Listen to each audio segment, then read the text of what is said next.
Hello friends. Did you know nearly 80% of those who watch my videos aren't subscribed? If you enjoy these stories, please hit that subscribe button and leave a like. It really helps. Thank you for being here. By the way, where are you watching from? Let me know in the comments. The name's Thaddeus Grimsby. Most folks just call me Thad, though there aren't many folks left who call me anything at all these days. I've been driving 18-wheelers across Texas for 23 years, and in all that time I've learned to trust my instincts.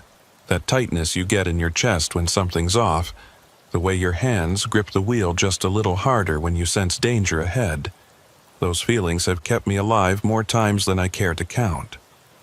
But on that particular night in late October, driving through the empty stretch of Highway 287 between Amarillo and Fort Worth, my instincts failed me completely. I should start by saying that I'm not the kind of driver who scares easily. I've hauled everything from livestock to hazardous materials through ice storms, dust devils, and floods that turned highways into rivers. I've driven through neighborhoods where you don't stop at red lights after dark, and I've parked in truck stops where you sleep with one eye open and your doors locked tight. The road doesn't frighten me. People don't frighten me. At least, they didn't used to. It was a Wednesday night, or maybe it had already rolled over into Thursday morning. Time gets slippery when you're pushing through your second consecutive night run. I had picked up a load of industrial refrigeration units from a warehouse in Amarillo, heading southeast toward Fort Worth. The delivery wasn't due until Friday morning, but I like to stay ahead of schedule. Give yourself buffer time, and you won't have to explain to dispatch why you're late. That's always been my philosophy. The stretch of 287 between Childress and Vernon is about as desolate as Texas highways get. During the day, you might see the occasional ranch truck or farmer heading to town, but at night, it's just you, the road, and miles of darkness on either side.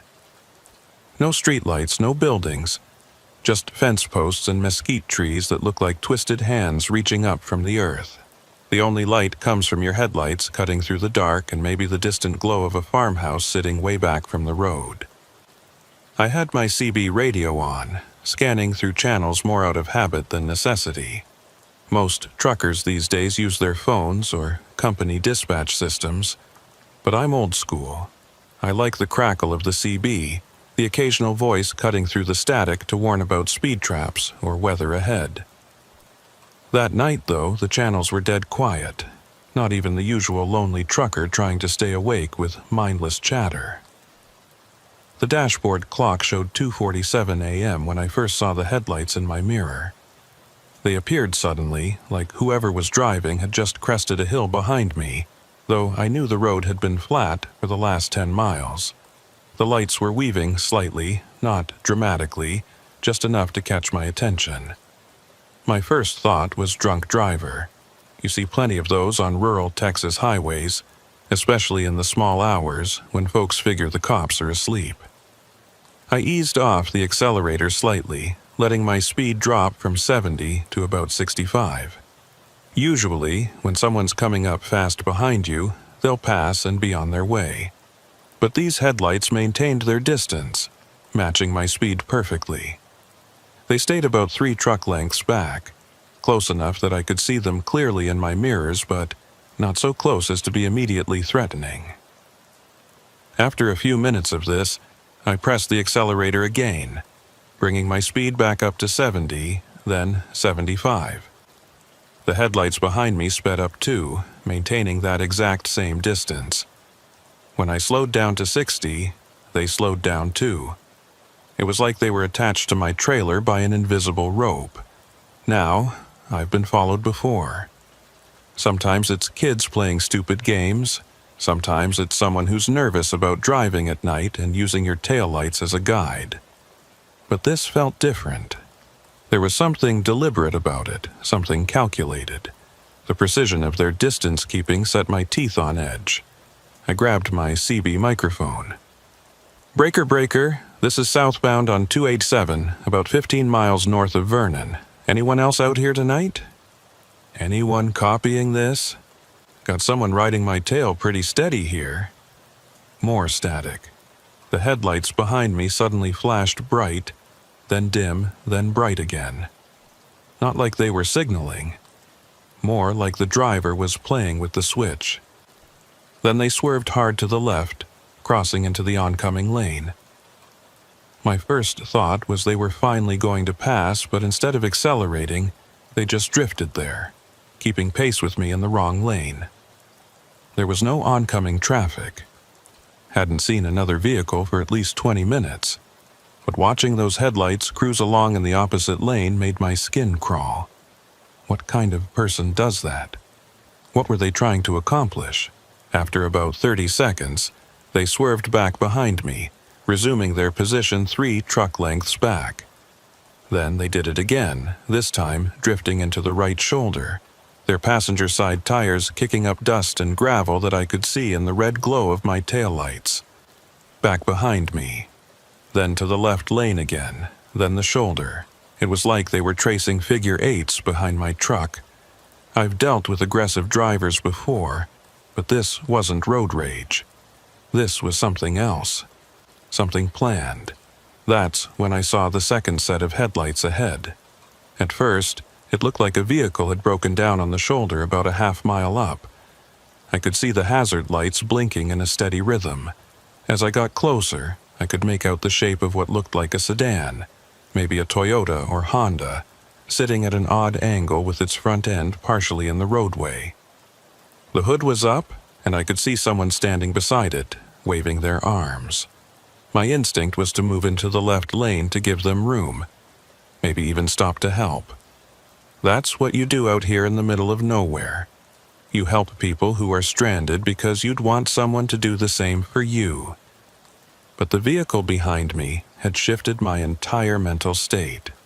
Every nerve in my body was firing, telling me something was wrong with this picture.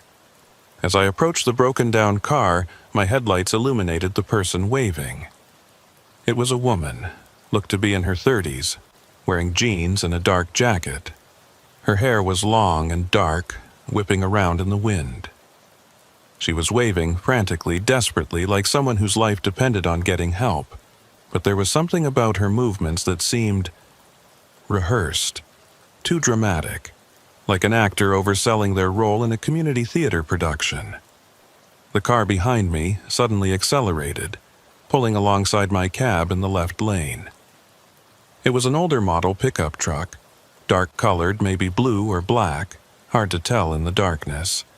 I couldn't see the driver clearly, just a shadow behind the wheel. They weren't trying to pass, they were boxing me in, keeping me from being able to swerve left around the woman and her car. Everything crystallized in that moment. This was a trap. I had maybe 3 seconds to make a decision. The woman was still waving, stepping further into the roadway. The pickup truck beside me was matching my speed exactly, preventing me from moving left. The shoulder on the right was narrow, bordered by a drainage ditch that would absolutely flip my truck if I tried to use it. I did the only thing I could think of. I laid on the horn and maintained my speed. The woman jumped back at the last second, and I mean the absolute last second. My passenger side mirror missed her by inches. As I passed, I got a clear look at her face in my headlights, and what I saw there wasn't fear or surprise. It was anger, pure, undiluted fury at the fact that I hadn't stopped. The pickup truck that had been pacing me suddenly hit the brakes, falling back rapidly. In my mirrors, I could see it pulling over near the supposedly broken-down sedan. 2 more figures emerged from the darkness near the car. They must have been crouched behind it, waiting. One of them was carrying something long, maybe a tire iron or a baseball bat. My hands were shaking as I grabbed the CB again. Anyone out there? Anyone at all? Just had an attempted, I don't even know what to call it, ambush, 3 or 4 people trying to get me to stop on 287 north of Vernon. This time, a voice crackled through. "That you, Thaddeus?" I didn't recognize the voice, but they knew my name. My actual name, not my handle. "Who is this?" I asked. "You should have stopped, Thaddeus. Would have been easier for everyone." The voice was calm, almost conversational. Male, with a slight Texas drawl, but not thick enough to place geographically. Could have been from anywhere in the state. "How do you know my name?" I demanded. "We know a lot of things, friend. Your route, your schedule, what you're hauling. Those refrigeration units are worth good money. But don't worry. We'll catch up with you soon enough. Maybe tomorrow night, maybe next week. We're patient people." I switched off the CB and pushed the accelerator to the floor. My truck could do 90 on a straight stretch if I pushed it, though the whole rig would shake like it was about to come apart. I didn't care. I needed to get to Vernon, needed to get around other people, needed to get off this damned highway, but they were right about one thing. They knew my route. See, the thing about hauling regular freight on regular schedules is that you become predictable. I ran this same route twice a month, had been for the past 3 years. Same pickup locations, same delivery points, same highways, often at the same times. Anyone who wanted to study my patterns would have had plenty of opportunity. I made it to Vernon without further incident, pulled into the first well-lit truck stop I could find, and parked right under the brightest lights available. There were a few other trucks there, drivers sleeping in their cabs, and the presence of other people made me feel marginally safer. I sat there for a good hour, engine running, doors locked, watching every vehicle that pulled in or out. Eventually, exhaustion started to win over adrenaline. I'd been driving for nearly 11 hours straight, and my eyes were starting to play tricks on me. Every shadow looked like someone creeping up on my truck. Every pair of headlights that passed on the highway seemed to slow down, like they were checking to see if I was there. I tried to call my dispatcher, but it was still too early. The office wouldn't open until 6. I thought about calling the police, but what would I tell them? That someone had pretended to have car trouble. That wasn't illegal. That someone had followed me. Hard to prove. That they'd threatened me over the CB? I had no recording, no evidence. Around 4 a.m., I decided I needed to sleep, at least for a few hours. I climbed into my sleeper cab, made sure both doors were locked, and kept my tire iron within easy reach. But sleep wouldn't come. Every time I started to drift off, I'd hear something, a footstep, a voice, the sound of someone trying door handles, and I'd jolt awake, heart pounding. Most of the time it was nothing, just my imagination running wild. Most of the time. At 5:23 a.m., I heard a distinct tap on my passenger door. Not a knock, just a single tap, like someone touching it with one finger. I held my breath, gripped the tire iron, and waited. The tap came again, then nothing. I slowly lifted the curtain that separated the sleeper from the cab and peered out. There was a piece of paper tucked under my windshield wiper. I waited another full minute before climbing out, checking in every direction before I grabbed the paper. It was a receipt from a diner, the kind they give you when you pay your check. But this wasn't my receipt. Written on the back in neat feminine handwriting were the words, "Next time, you won't see us coming." The woman from the highway, it had to be. She'd been here, at this truck stop, close enough to touch my vehicle while I was inside it. The thought made my skin crawl. I looked around the parking lot, studying every vehicle, every shadow. A few trucks over, I spotted an older pickup that might have been the one from the highway, but I couldn't be sure. Dark-colored trucks all looked the same in pre-dawn light. Was someone sitting in it? I couldn't tell. The windows were tinted just enough to obscure the interior. I got back in my cab and started the engine. Forget sleep. Forget the schedule. I was getting out of there. I pulled out of the truck stop and headed south, constantly checking my mirrors for any sign of followers. The sun was just starting to lighten the eastern horizon, painting the sky a pale gray that made the world look washed out and unreal. 20 miles down the road, I started to relax slightly. No one was following me. The highway was beginning to see normal morning traffic. Farmers heading to town, early commuters, school buses beginning their routes. The normal world was waking up, and the events of the night were starting to feel like they'd happened in some other reality. That's when I noticed the smell. It was faint at first, just a whiff of something chemical and wrong. I checked my gauges. Everything normal. No warning lights, no temperature spikes, but the smell was getting stronger. It was coming from my cargo area. I pulled over at the next wide spot in the road and walked back to check my trailer. The locks were still in place, the seals intact. But when I put my ear to the door, I could hear something. A soft, hissing sound, like air escaping from a tire, but steadier. I broke the seal and opened the doors. 3 of the refrigeration units had been damaged. Someone had driven what looked like a screwdriver or an ice pick into the coolant lines. The chemical smell was refrigerant leaking out. Thousands of dollars worth of damage that would make the units completely worthless. But that wasn't what made my blood run cold. Spray painted on the inside wall of my trailer, in the same angry red that reminded me of fresh blood, were the words, "You should have stopped." They'd done this at the truck stop. While I'd sat there, terrified and paranoid, gripping my tire iron and jumping at shadows, someone had calmly walked up to my trailer, picked the lock without me hearing, vandalized my cargo, and locked it back up. They'd taken their time, been methodical about it. This wasn't random destruction. This was a message. I called my dispatcher then, waking him up at home. Told him everything. He listened in silence, then said he'd send another driver to meet me and transfer the undamaged units. Told me to file a police report, get the trailer documented for insurance, then deadhead back to the yard.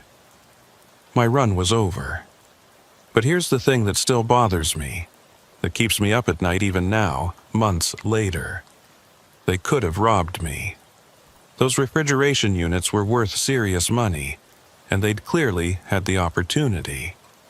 They could have hurt me. I'd been completely vulnerable in that sleeper cab. They could have done any number of things, but they didn't. They just wanted me to know that they could. I filed the police report in Vernon. The officer, a tired-looking man in his 50s, took my statement with the kind of detached professionalism that suggested he'd heard stories like this before. He said they'd had reports of similar incidents, trucks being followed, fake breakdowns used as bait, but no one had been hurt yet. Yet. He emphasized that word like it was just a matter of time. These people, he said, they're not exactly amateurs. They scout their targets, learn their routines, figure out who's worth hitting and who's not.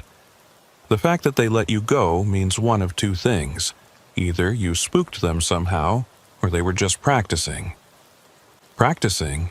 I asked. Testing their method. Seeing how truckers react. Learning what works and what doesn't. He closed his notebook. You were smart not to stop.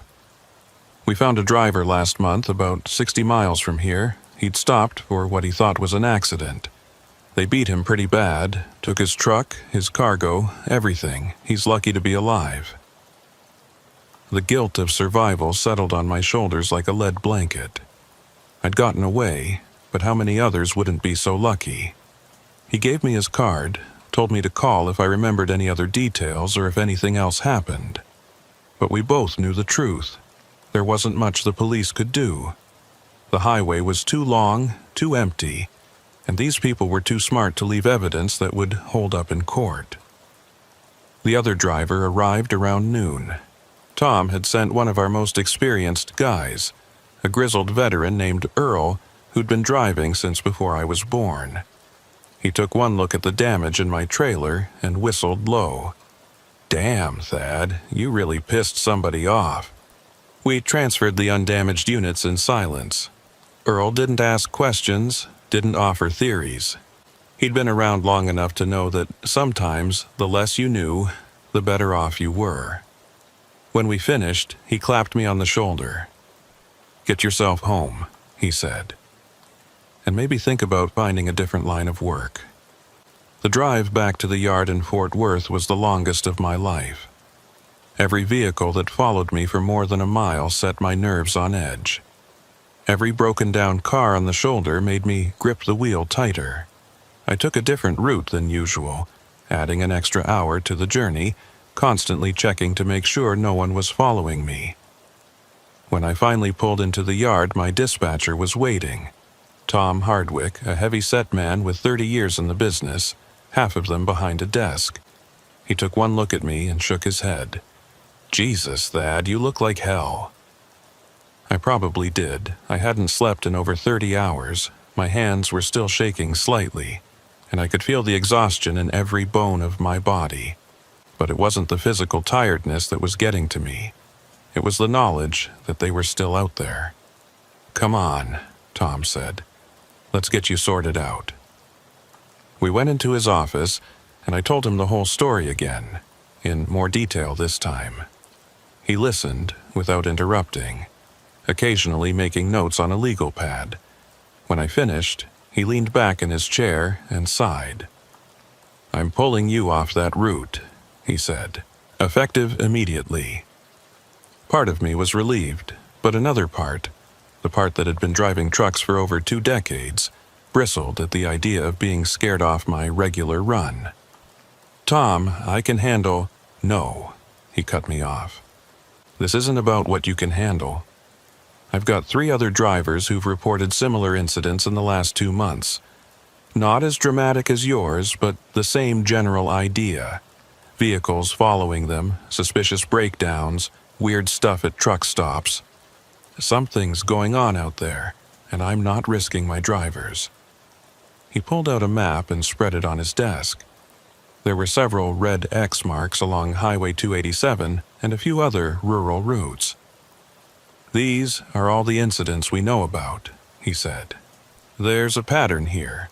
They're targeting specific routes, specific types of cargo, refrigeration units, electronics, pharmaceutical shipments, stuff that's valuable but not too heavily monitored." Looking at that map, seeing all those marks, made it real in a way that even my experience hadn't. This wasn't random. This wasn't just bad luck. There was an actual organization out there studying us, hunting us. "What are we going to do about it?" I asked. Tom shrugged. "What can we do? We've reported everything to the police, the highway patrol, even the FBI since it crosses state lines. But until they actually hurt someone or steal something significant, it's not a high priority. We're just truckers, Thad. Nobody cares about us until freight stops moving." He was right, of course. We were invisible until we weren't doing our jobs. Then suddenly, everyone would wonder why their stores were empty, why their businesses couldn't get supplies. But until then, we were just background noise on the highways. "Take a few days off," Tom said. "Get some rest. When you come back, I've got some local runs for you. Day shifts only, well-traveled routes, nothing rural, nothing isolated." I wanted to argue, to insist that I wasn't going to let some criminals dictate where and when I could drive. But the truth was, I was relieved. The thought of driving that stretch of 287 again, especially at night, made my stomach clench. I went home to my small apartment in Fort Worth, double-locked the door, and collapsed into bed. But sleep didn't come easily. Every time I closed my eyes, I saw that woman's face in my headlights, twisted with rage. I heard that voice on the CB, calm and threatening. I felt that single tap on my truck door. Around midnight, my phone rang. Unknown number, but local area code. Against my better judgment, I answered. "Hello, Thaddeus." It was the same voice from the CB. My blood turned to ice water. "How did you get this number?" I managed to ask. "Like I said, we know things. Just calling to make sure you're okay. That was quite a scare you had last night. What do you want? There was a pause, then a soft chuckle. Nothing from you anymore. You're off that route, right? Smart move. But there are other drivers, Thaddeus. Younger ones. Eager ones. They don't know what we know, do they? Leave them alone, I said, trying to keep my voice steady. That's not how this works. This is business, nothing personal. You were smart, you survived. Not everyone will be so lucky. The line went dead. I sat there in the darkness of my apartment, phone still pressed to my ear, listening to the silence. They knew where I lived. They knew my phone number. They knew everything about me, and there was nothing I could do about it. The next morning, I called Tom and told him about the phone call. He was quiet for a long moment, then said he'd notify the police and put out a warning to all our drivers. But we both knew it wouldn't be enough. These people were professionals. They'd studied us, learned our patterns, identified our weaknesses, and they were still out there, waiting for the next victim. 3 weeks passed before I heard about the next incident. I'd been running local deliveries, staying within a 100-mile radius of Fort Worth, never driving past sunset. It was humbling, going from long-haul runs to what amounted to glorified delivery service. But at least I could sleep in my own bed every night without wondering if someone was waiting for me in the darkness. Tom called me into his office on a Tuesday morning. His face was grim, more so than usual. "Sit down, Thad," he said. "We need to talk."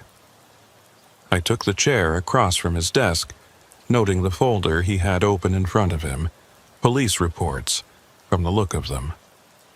"There's been another one," he said without preamble. "Last night, Highway 287, about 5 miles from where they tried to get you." My stomach dropped. "Who?" "Independent operator. Guy named Cordelia Thorne's husband. She's the one who found him." "Found him?" The way Tom said it made my blood run cold. "He's alive, but barely. They worked him over pretty good. Broke his jaw, 3 ribs, ruptured his spleen. He's in intensive care at Harris Methodist." I sat back in my chair, feeling sick. Same people? Has to be. Same setup. Fake breakdown, woman flagging him down. Only this time, when he stopped, they didn't just rob him.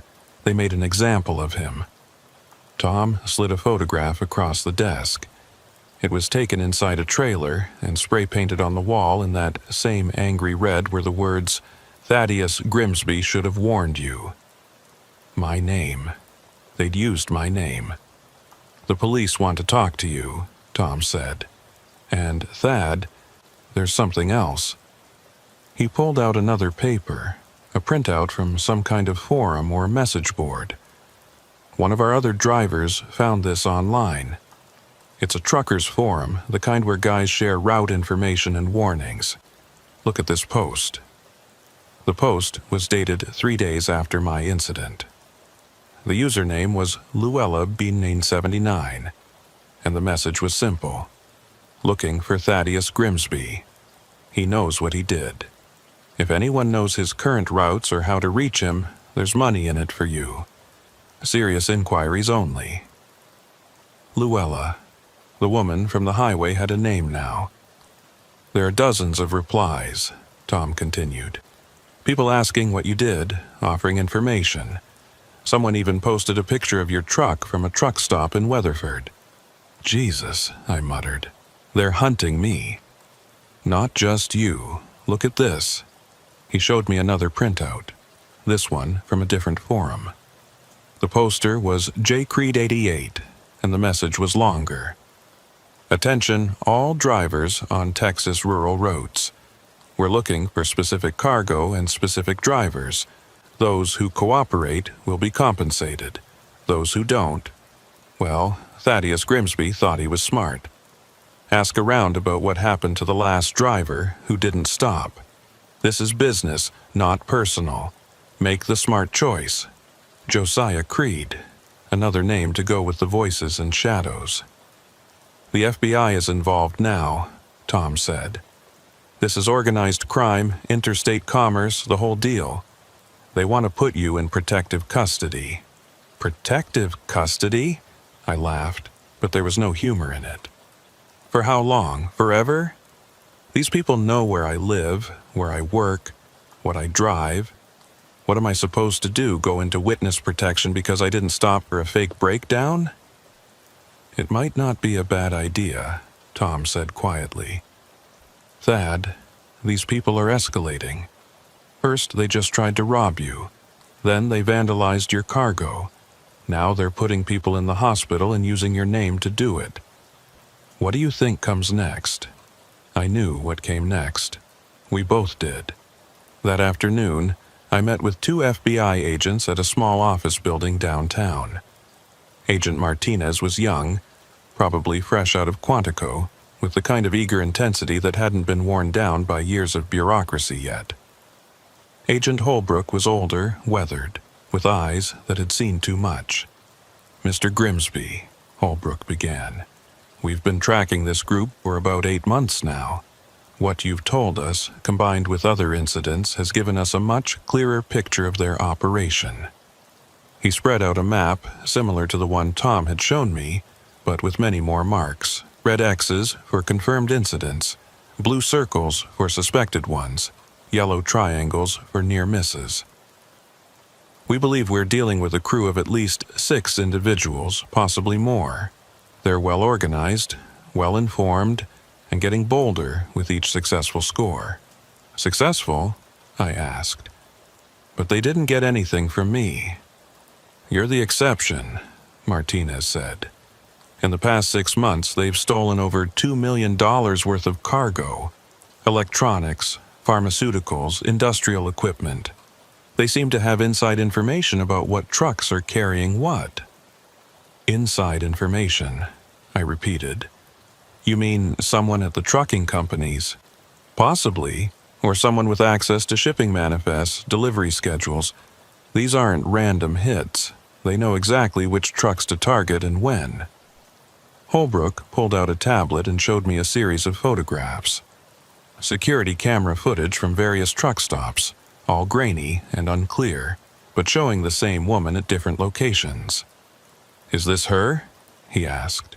The woman from the highway? I studied the images. The quality was poor, but the build was right, the hair, the way she moved. Could be, I said. Hard to say for sure. Her name is Luella Blackwood, Holbrook said. At least, that's one of her names. She's got a record: fraud, theft, assault. Did 2 years in Gatesville for her part in a robbery scheme, got out 3 years ago. He swiped to another photo, this one a mugshot. It was definitely her. Those same dark eyes that had blazed with anger when I didn't stop. And this, Holbrook continued, swiping again, is Josiah Creed. We think he's the leader, or at least the organizer. The man in the photo was ordinary looking. Early 40s, graying beard, the kind of face you'd forget 5 minutes after seeing it. But there was something in his eyes, a calculating coldness that made me uncomfortable even in a photograph. Ex-military, Martinez added. Dishonorable discharge after he was caught stealing supplies and selling them on the black market. He's been running schemes ever since. So, why haven't you arrested them? I asked. The 2 agents exchanged glances. We need more evidence, Holbrook said carefully. What we have is mostly circumstantial. We need to catch them in the act, or get someone on the inside to flip. You want me to be bait, I said. It wasn't a question.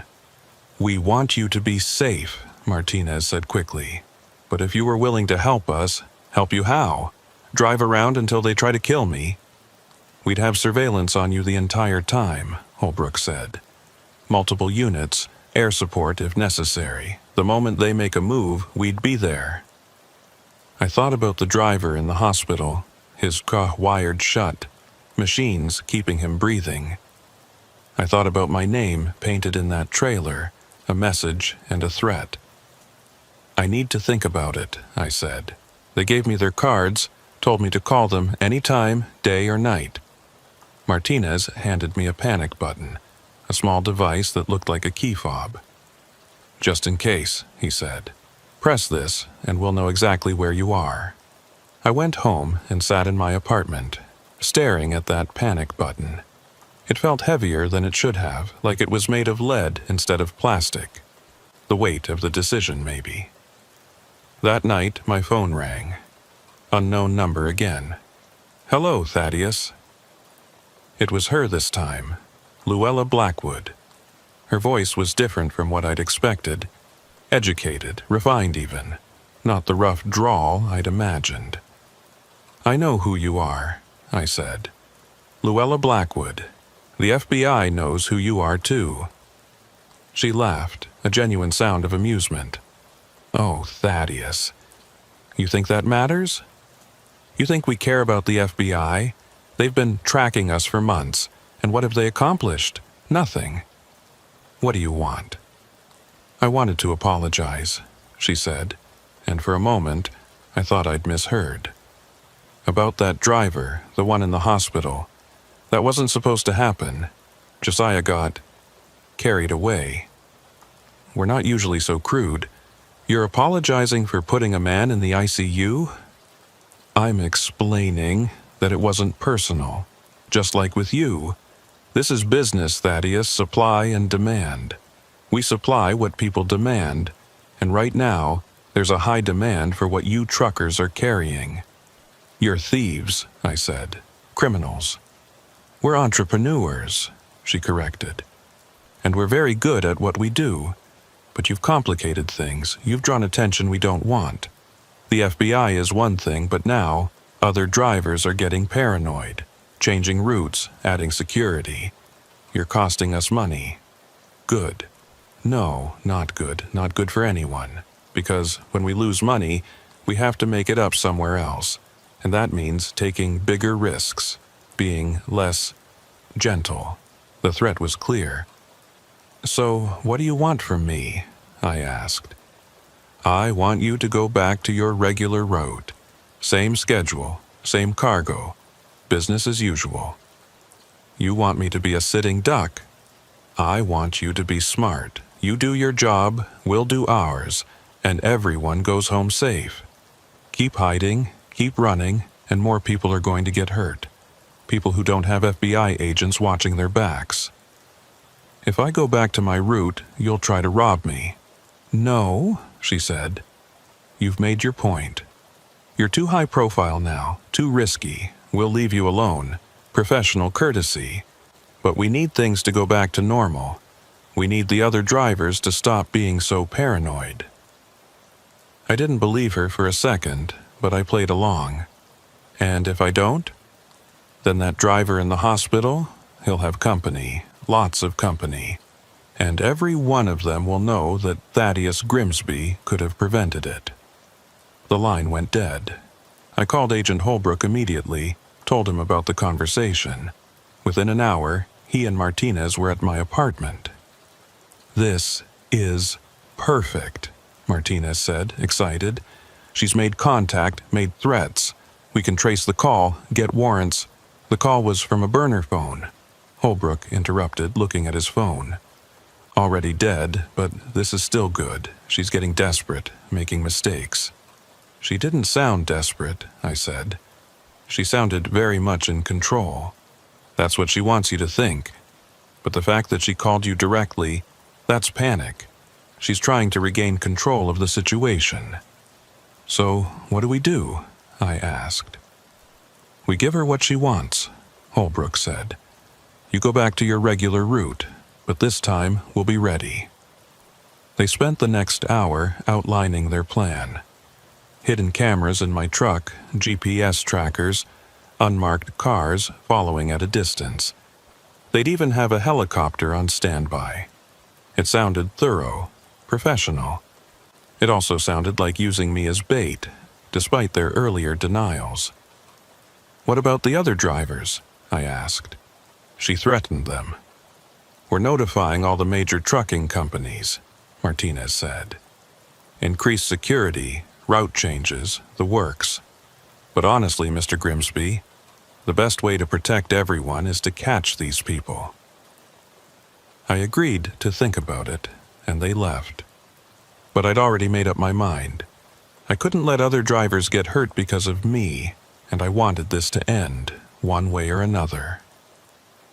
The next morning, I told Tom I wanted my old route back. He looked at me like I'd lost my mind. Absolutely not. Are you insane? I explained the FBI's plan, Luella's threat, everything. He listened, shaking his head the entire time. This is a bad idea, Thad. These people are dangerous. They're dangerous whether I'm on that route or not. At least this way we might catch them. He finally agreed, reluctantly. We scheduled a run for that Friday night. Same cargo, same route, same everything. Like nothing had ever happened. The FBI spent Thursday installing their equipment in my truck. Tiny cameras hidden everywhere. Microphones that could pick up a whisper from 50 feet away. They showed me the panic button again, made me practice using it. The moment anything seems off, Holbrook emphasized, you hit this. Don't wait, don't second guess. Hit it, and we'll be there in minutes. Friday evening came too quickly. I did my pre-trip inspection, trying to act normal even though I could feel eyes on me. The FBI agents were out there somewhere, watching, waiting. The weight of the panic button in my pocket was both reassuring and terrifying. I pulled out of the yard at 8 p.m., heading northwest toward Amarillo. The familiar rhythm of the road should have been comforting, but every mile felt like driving deeper into a trap. The sun set behind me, painting the sky blood red before fading to black. The first 100 miles were uneventful. Normal traffic, normal radio chatter. I started to think maybe Luella had been telling the truth, that they'd leave me alone. Professional courtesy, she'd called it. Then, around 11 p.m., I saw the headlights.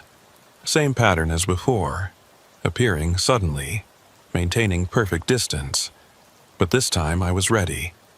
I activated the camera system with a switch hidden under my dash, alerting the FBI that something was happening. I see them, I said aloud, knowing the microphones would pick it up. Single vehicle, about 3 lengths back. The headlights followed me for 10 miles, matching every speed change, every lane shift. Then, just like before, they started the weaving pattern. Left lane, right shoulder, back to center. A signal to others up ahead, maybe, or just psychological warfare. My phone buzzed. Text message from Holbrook. We see them. Maintain speed, wait for our signal. Easy for him to say. He wasn't the one driving into an ambush. 20 miles later, I saw the broken-down vehicle. Same spot as before, or close to it. But this time, there were 2 cars on the shoulder, hoods up, hazard lights flashing, and multiple people, I counted at least 4, standing around them. One of them stepped into the road, waving frantically. Not Luella this time. A man, tall and thin, wearing what looked like a mechanic's coveralls. As I got closer, I recognized him from the FBI photos. Josiah Creed himself. My phone buzzed again. Do not stop, drive through. But something was wrong. There were more vehicles ahead, pulled off on both shoulders, creating a narrowing funnel. And in my mirrors, I could see more headlights approaching fast from behind. Not just the one that had been following me. 3, maybe 4 vehicles. This wasn't the same trap as before. This was something bigger. I grabbed the CB microphone. Breaker. This is Thaddeus Grimsby on 287. I need help here. Multiple vehicles, possible. The windshield exploded. Not from a bullet, from a brick or a rock. Something heavy thrown from the overpass we were passing under. Safety glass showered everywhere, and cold wind roared into the cab. I fought to keep control, nearly jackknifing as I swerved. More objects rained down. Rocks, bottles, pieces of metal. My hood took a massive dent, and something punctured the passenger door with a shriek of tearing metal. They weren't trying to stop me. They were trying to kill me. I floored it, barreling through the funnel of vehicles. Josiah Creed dove out of the way at the last second, and I clipped one of the abandoned cars, sending it spinning. In my mirrors, I could see chaos, vehicles swerving, people running, but they weren't giving up. The pickup truck behind me accelerated, ramming into my trailer. The whole rig lurched forward. They hit me again, harder this time, trying to make me lose control. More vehicles were joining the pursuit. I counted 5 sets of headlights now. Where was the FBI? Where was my backup? I hit the panic button so hard I thought I might break it. Then I grabbed the CB again. Mayday! Mayday! This is Thaddeus Grimsby under attack on Highway 287, mile marker 142. Multiple vehicles in pursuit. Where the hell is another ram from behind? This one from the side, trying to spin me out. I felt the trailer start to slide and had to fight every instinct to avoid jackknifing. The speedometer hit 85, 90. The whole rig was shaking, threatening to come apart. Then I saw them, flashing lights ahead. Police cars, FBI vehicles, even that promised helicopter swooping in low with a spotlight. The cavalry had arrived.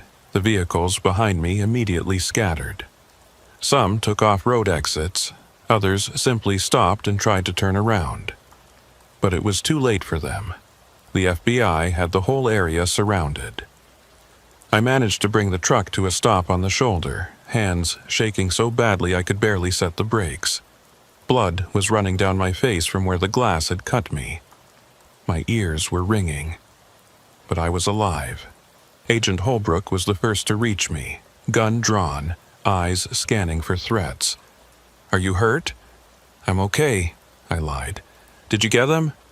"We got some of them," he said. "Come on, let's get you to an ambulance." As the EMTs cleaned my cuts and checked me for concussion, I watched the FBI and state police round up suspects. They'd caught 3 vehicles, 8 people total, but not the main pickup that had been ramming me. And when they showed me the suspects, neither Luella Blackwood nor Josiah Creed were among them. "They got away," I said. It wasn't a question. "The leaders usually do," Holbrook admitted. "But this is still a win. We've got their crew, their vehicles. We'll flip someone, get them to talk." But I knew better. Luella and Josiah were too smart to get caught in their own trap. They'd probably been watching from a safe distance, ready to disappear the moment things went wrong. One of the captured suspects, a young woman barely out of her teens, was crying as they put her in the patrol car. She looked at me through the window, mascara running down her face, and mouthed something. It looked like, "I'm sorry." I thought about Cordelia Thorne, finding her husband beaten half to death. I thought about all the drivers who'd been robbed, traumatized, hurt. And I thought about how this young woman had made her choice, just like I'd made mine that night when I didn't stop. The FBI kept me at the scene for 3 hours, taking statements, documenting evidence. They found weapons in the captured vehicles, tire irons, baseball bats, even a few guns. They also found lists of trucking companies, driver names, route information. It was an entire criminal database. My name was circled in red on every list. "You're going to need protection," Holbrook said. "Real protection this time. Safe house, new identity, the works. Luella and Josiah are still out there, and now they know you helped us." "No," I said. "I'm done running. I'm done hiding." "Mr. Grimsby, I'm retiring," I said. 23 years is enough. I'm selling my truck, getting out of the business. Let them come after a nobody instead of a trucker. See how far that gets them." It wasn't the heroic stand they probably wanted. but it was the smart play. Without a truck, without cargo, without regular routes, I was useless to them. Just another face in the crowd. Tom understood when I told him.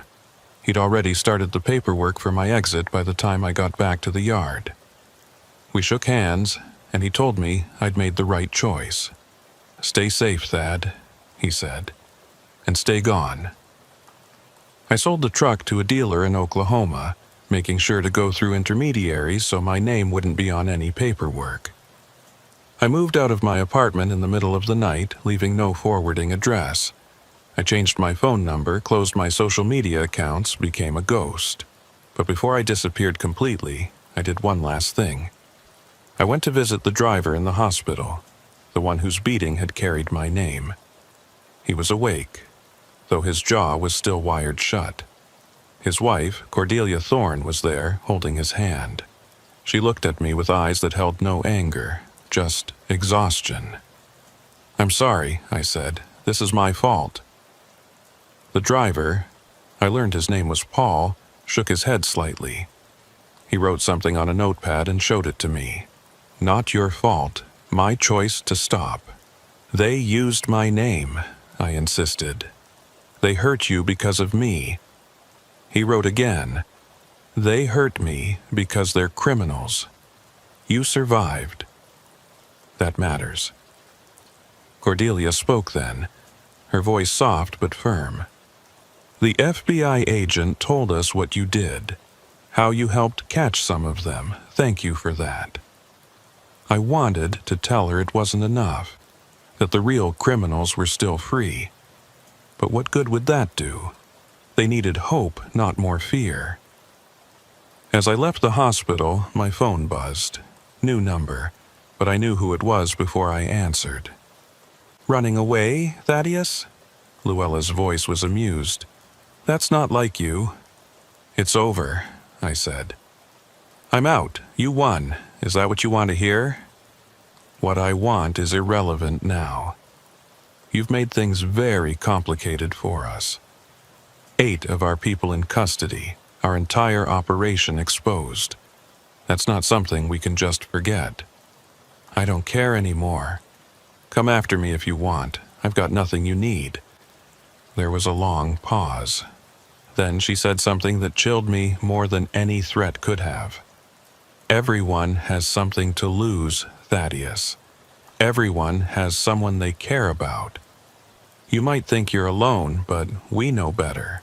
That ex-wife in Houston, those 2 kids in Austin, your brother in Lubbock. Amazing how much information is just floating around out there, waiting for someone to collect it." My blood froze. I'd been divorced for 10 years, barely spoke to my ex-wife. My kids were adults, living their own lives. My brother and I hadn't talked in 5 years, but she knew about all of them. "You stay away from them," I said, trying to keep the fear out of my voice. "That's entirely up to you," she said. "Disappear. Stay disappeared, and never cooperate with law enforcement again. Do that, and your family stays safe. Break that agreement, and well, we've already shown what we're capable of. The FBI couldn't protect you. What makes you think they can protect everyone you've ever cared about?" She was right, and we both knew it. "Fine," I said. "You have my word." "Good. Goodbye, Thaddeus. Let's hope we never have to speak again." The line went dead. I threw the phone in a dumpster and walked away. That was 6 months ago. 6 months. That's how long I managed to stay hidden. 6 months of looking over my shoulder, jumping at unexpected knocks, screening every call through 3 different apps before answering. 6 months of working construction jobs under the table, paying cash for everything, living in a rotation of cheap motels where nobody asked questions if your money was green. I'd grown a beard, gained some weight, started wearing glasses I didn't need, became someone else, someone forgettable.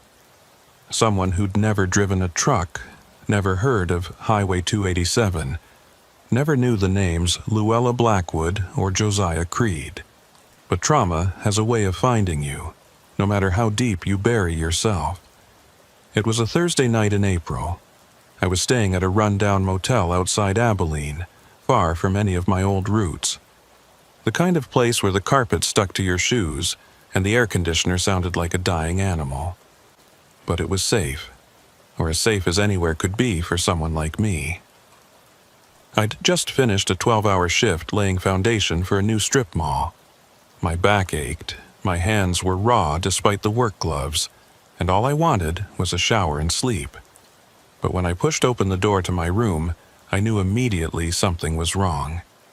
The air was different, colder, and there was a smell. Cigarette smoke, fresh, though I hadn't smoked in months. She was sitting in the chair by the window, silhouetted against the yellowed curtains. Luella Blackwood.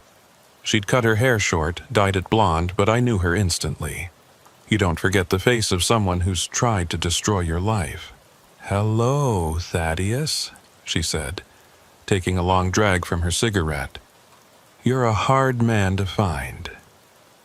I stayed in the doorway, calculating distances. The parking lot was 20 feet behind me. My truck, not a semi anymore, just an old Ford pickup I'd bought with cash, was parked right outside. But she was too calm, too relaxed. This was planned. "How?" I asked. "Your brother," she said simply. "We've been watching him. You called him 2 weeks ago from a burner phone, checked in on him."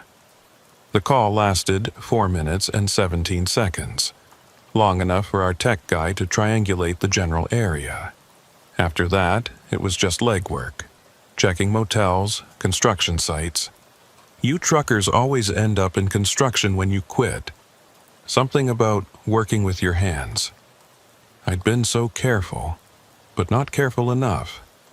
One moment of weakness, of needing to hear a familiar voice, and it had all unraveled. "What do you want?" I asked, though I already knew this wouldn't end well. "Josiah is in prison," she said. "Thanks to you and your FBI friends, 15 to 20 years. The others got 5 to 10. You destroyed everything we built. You destroyed it yourself when you started hurting people." She laughed, bitter and sharp. "Hurting people? We were surviving. Do you know what it's like to have nothing? To watch everything get taken from you piece by piece until crime is the only option left? There are always options." Spoken like someone who's never been truly desperate. She stood up, and I tensed, but she just walked to the window, peering through the curtains. "I didn't come here to debate philosophy with you, Thaddeus.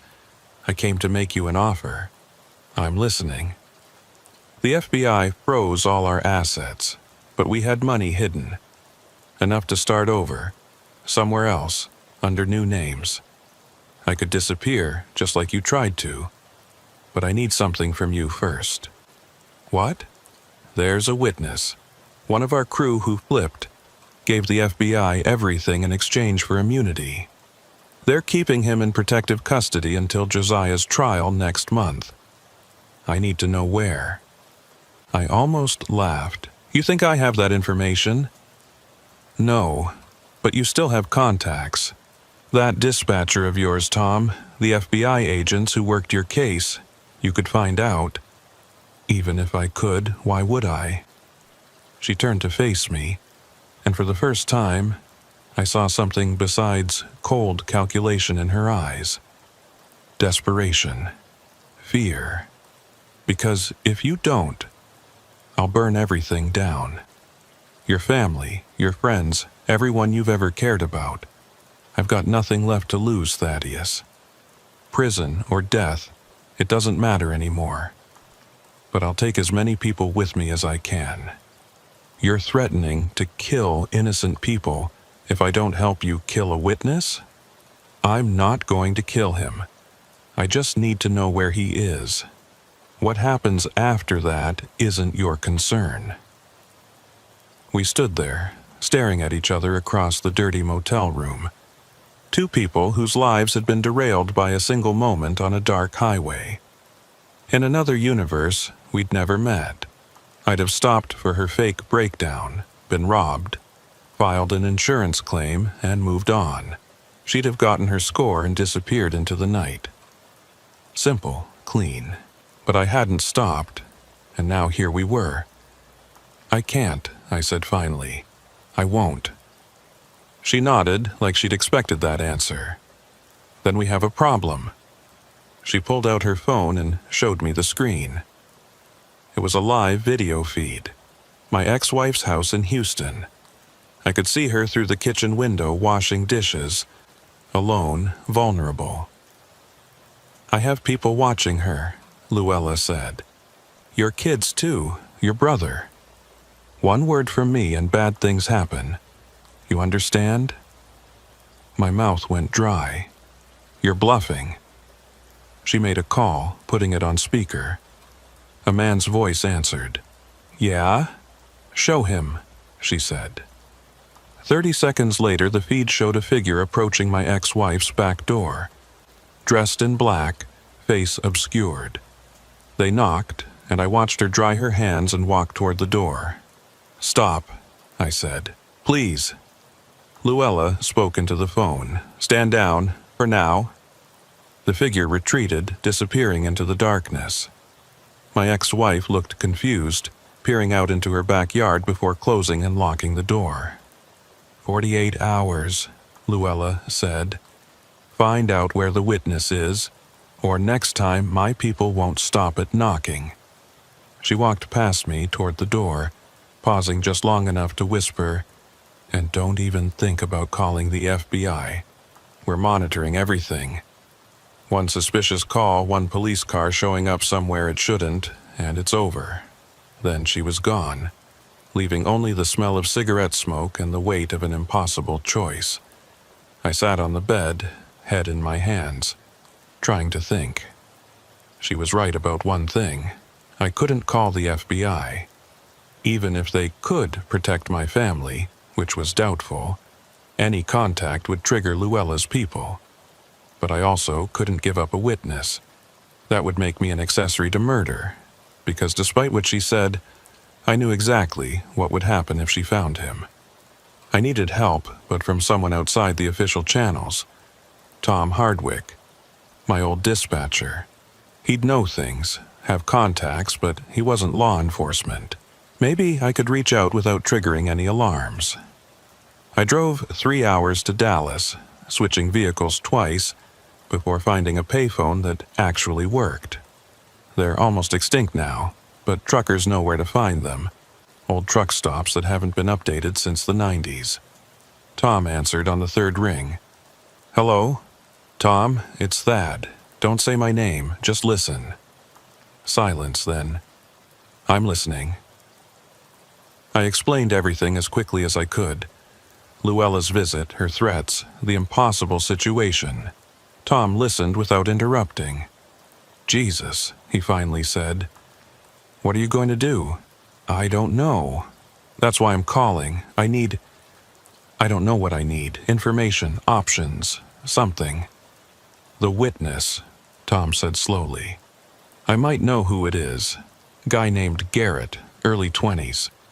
He was the weak link, kid who got in over his head. Word is he's scared out of his mind.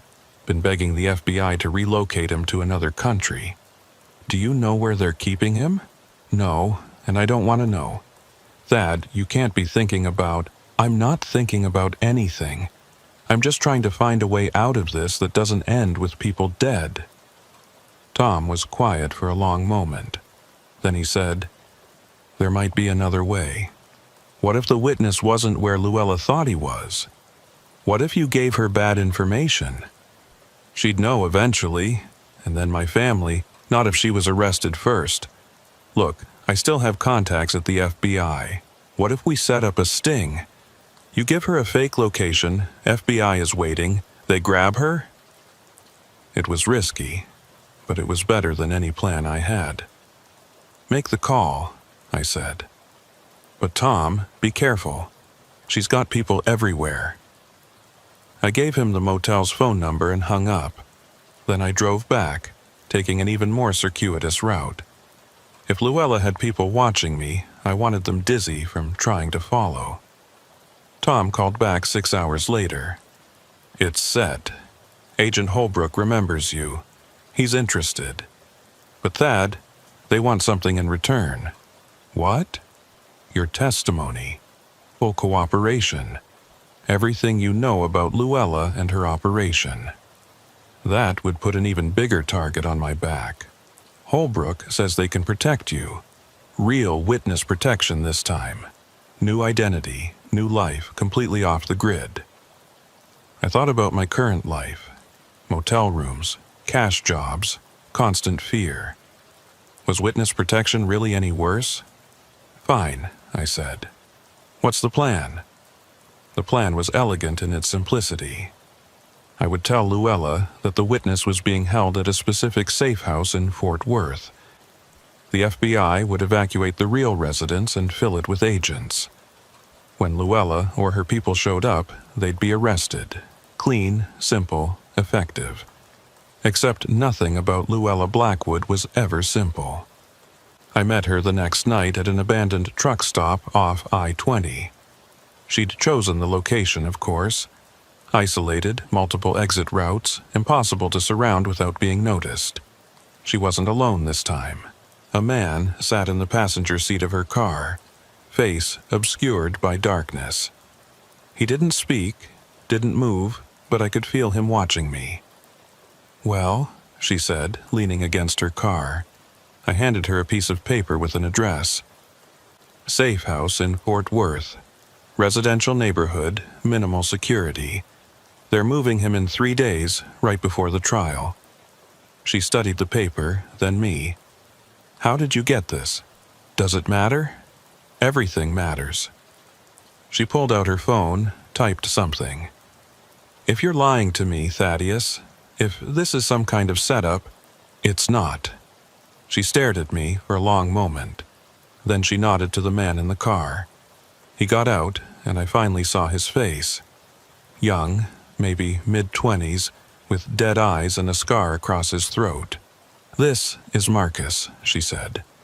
"He'll be staying close to you until we verify your information. Think of him as insurance. That wasn't part of the deal. The deal is whatever I say it is." She got in her car, started the engine. 3 days, Thaddeus. If you've told the truth, you'll never see us again. If you've lied, well, Marcus will handle that." She drove off, leaving me alone with her silent enforcer. He followed me back to the motel, took the room next door. I could hear him through the thin walls, pacing, occasionally talking on the phone in a language I didn't recognize. For 2 days, we existed in this strange limbo. Marcus shadowing me everywhere, never speaking, just watching. I went to work at the construction site, and he sat in his car in the parking lot. I went to buy food, and he followed 2 aisles behind. It was psychological torture, designed to break me down, make me reveal any deception. On the morning of the 3rd day, my phone rang. Unknown number. "It's Tom. They're in position. Is the backup guy still with you?" I glanced at the wall, hearing Marcus moving around. "Yeah. Holbrook says to act normal. Go to work, follow your routine. They'll handle everything else." But I couldn't focus at work. Every sound made me jump. Every phone call could be news that the plan had failed, that my family was paying the price. By lunch, I was so wound up that the foreman sent me home thinking I was sick. Marcus followed me back to the motel. We pulled into the parking lot at the same time, and for once, he spoke. "Something's wrong," he said. His voice was raspy, damaged, like his scarred throat suggested. "You're nervous." "I'm always nervous when killers are following me." He smiled, an expression that didn't reach his eyes. "You should be more specific. There are several of us around." Before I could respond, his phone rang. He answered in that foreign language, listened, then hung up. His entire demeanor changed. The fake casualness disappeared, replaced by cold professionalism. "Get in your room," he ordered. "Lock the door. Don't come out." "What's happening?" "Just do it." I did as he said, but immediately went to the window, peering through a gap in the curtains. Marcus was standing by his car, gun drawn, scanning the parking lot. Then I saw them. Black SUVs rolling in from both entrances, boxing us in. The FBI. But too early. The plan was to wait until Luella showed up at the safe house. Why were they here? Marcus saw them too.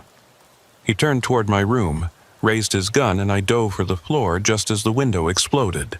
The bullet punched through the wall inches from where I'd been standing.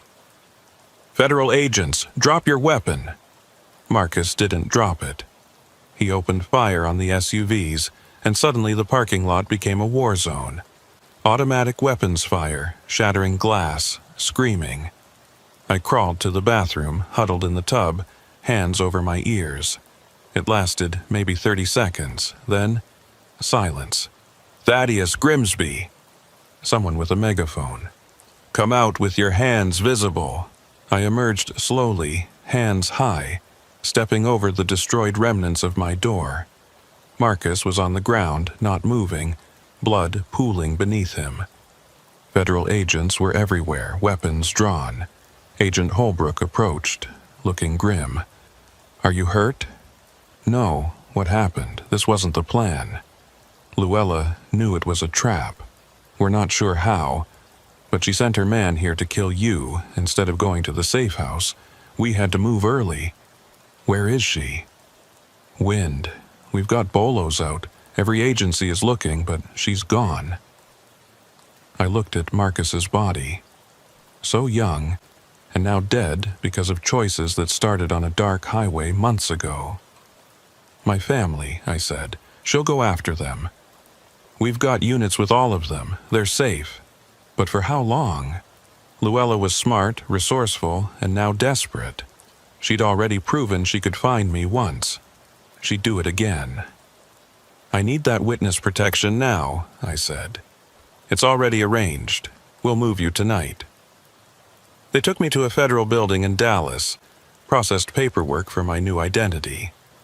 I became David Thornton, originally from Ohio, no family, no connections to Texas or trucking.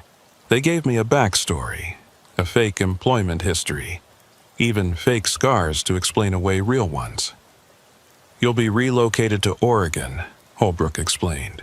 "Small town, quiet. You'll work at a hardware store we have an arrangement with. Keep your head down for a year, maybe 2, and this will all be behind you." "What about Luella?"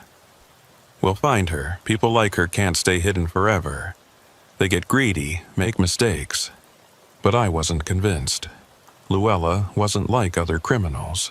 She was methodical, patient. She could wait years for revenge if necessary. That night, they drove me to the airport in an unmarked car.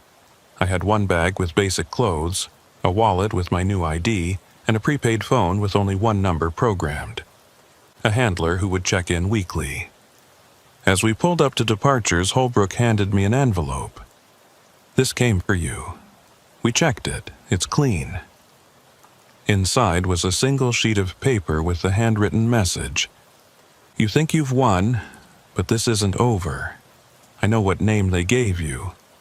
I know where they're sending you. Run to Oregon, David. I'll give you a head start. But one day when you've started to feel safe, when you've forgotten to check your mirrors, I'll be there. And next time, there won't be any FBI to save you." My blood went cold. She knew. Somehow, she knew everything. "This changes things," I said, showing Holbrook the note. He read it, his face darkening. "We have a leak." "You think?" "We'll need to change everything. New name, new location." "No," I said. "She'll find out again. Your system is compromised." "Then what do you suggest?" I thought about it, really thought about it. Luella would never stop. The FBI couldn't protect me forever. There was only one way this ended. "Let me go," I said. "Really go. No handlers, no check-ins, no official protection. I'll disappear completely, somewhere even you don't know about." That's not how witness protection works. Witness protection doesn't work when the criminal knows everything about it. I'll testify at Josiah's trial by video link from an undisclosed location. After that, I'm gone. Holbrook didn't like it, but he knew I was right. They set me up with cash, a clean car with no GPS, and a promise that they wouldn't look for me as long as I showed up for the trial. I drove away from that airport and kept driving for 3 days. North, then east, then south, then west. Random directions, random turns. I stopped only for gas and drive-through food. On the 4th day, I ditched the car and bought another with cash from a private seller in Kansas. Eventually, I ended up in a place I won't name, doing work I won't describe, living under a name that isn't David Thornton or Thaddeus Grimsby. I testified at Josiah's trial from a lawyer's office 2 states away, my face digitally obscured, my voice altered. He got 25 to life, partially based on my testimony. Luella Blackwood was never caught. It's been 2 years now, 2 years of looking over my shoulder, of starting at unexpected sounds, of never staying in one place too long. I know she's out there looking for me. Sometimes I think I catch glimpses. A woman who turns away too quickly, a car that follows for 1 block too many. But nothing concrete, nothing real. Maybe she gave up. Maybe she found a new life somewhere, decided revenge wasn't worth it. Or maybe she's playing the long game, waiting for me to drop my guard. I think about that night on Highway 287 often. One split-second decision, to not stop for a stranger in distress, changed so many lives. The driver who did stop and ended up in the hospital. The young criminals now serving hard time. Marcus, dead in a motel parking lot. And Luella and me, both ghosts now, haunting each other from a distance. Tom sends me coded messages sometimes through an old truckers forum we both know. Little updates about the industry, about drivers we both knew. He told me that stretch of Highway 287 where it all happened is different now. They've installed lights, emergency call boxes, regular patrol cars. Truckers call it the safest stretch of rural highway in Texas. But we both know the truth. Safety is an illusion. There's always someone waiting in the darkness, planning their next move, looking for the next victim. The only real safety comes from being too difficult to target, too much trouble to be worth it, or from being invisible. I still dream about driving sometimes, the hum of the engine, the rhythm of the road, the solitude of the cab. It was a good life, until it wasn't. Now I have a different life, smaller, quieter, always looking over my shoulder. But I'm alive. My family is safe. And every day that passes without incident feels like a tiny victory. Last week I saw a news article online. Female fugitive arrested in connection with multi-state trucking robbery ring. My heart stopped, but when I clicked through, it was someone else. Similar pattern, different people. Copycats maybe, or just convergent criminal evolution. The truth is, there will always be people like Luella and Josiah out there. Desperate, clever, willing to do whatever it takes to survive or thrive.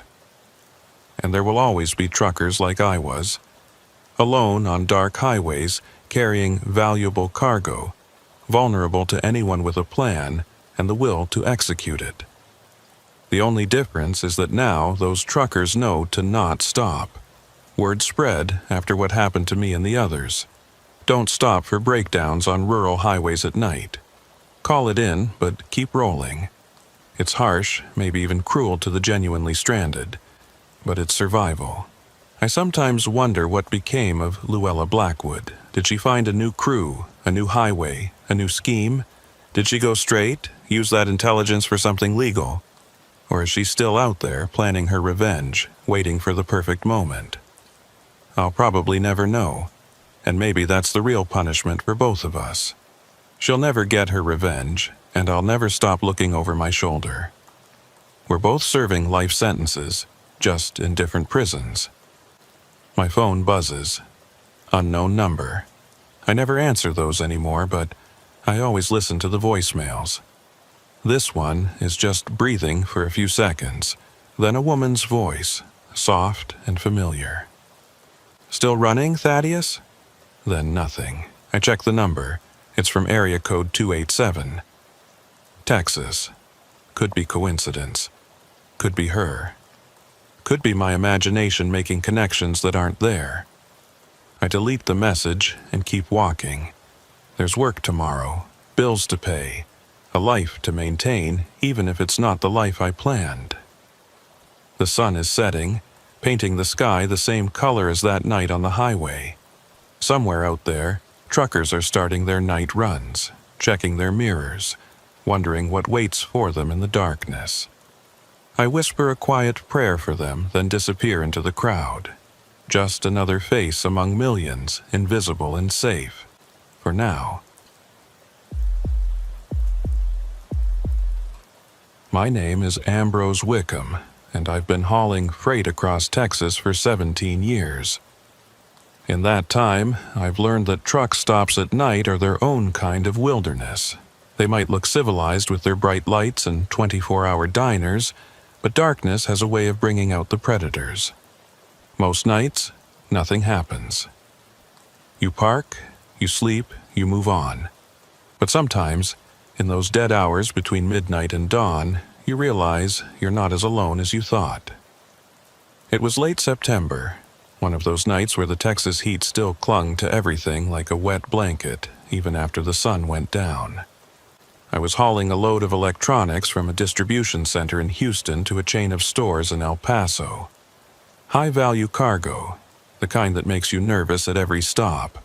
The manifest showed 47 flat-screen TVs, 24 laptops, and enough smartphones to stock a small store.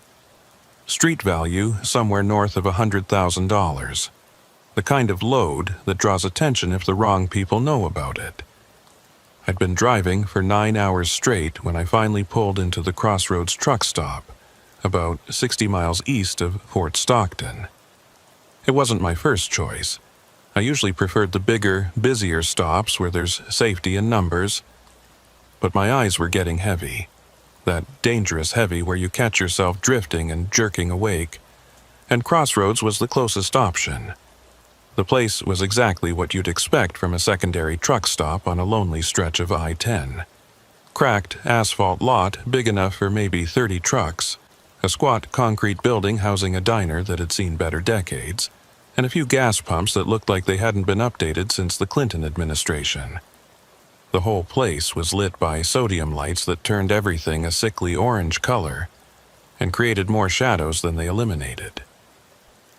There were only 5 other trucks in the lot when I pulled in around 11:30 p.m. I chose a spot on the outer edge, back to the fence, where I could see anyone approaching from the front and sides. Old habit from years of hauling valuable cargo. Never park in the middle where you're surrounded. Always leave yourself an exit route. I did my usual walk-around inspection, checking the seal on my trailer, making sure the padlock was secure, looking for any signs of tampering. Everything looked good. The other truckers were either asleep in their cabs or inside the diner. Normal night, normal stop. The diner was nearly empty when I went in. Just the night waitress, a weathered woman in her 50s who looked like she'd been working truck stop diners her whole life, and a security guard sitting in the corner booth. The guard caught my attention immediately. Most truck stops this size don't have security, especially not at night. He was an older guy, maybe early 60s, thin and wiry, with the kind of careful awareness that suggested he'd been in law enforcement at some point. The nameplate on his uniform read P. Dunmore. I ordered coffee and a sandwich, more to kill time and wake up fully than from any real hunger. The waitress, whose name tag said Betty, barely looked at me as she took my order.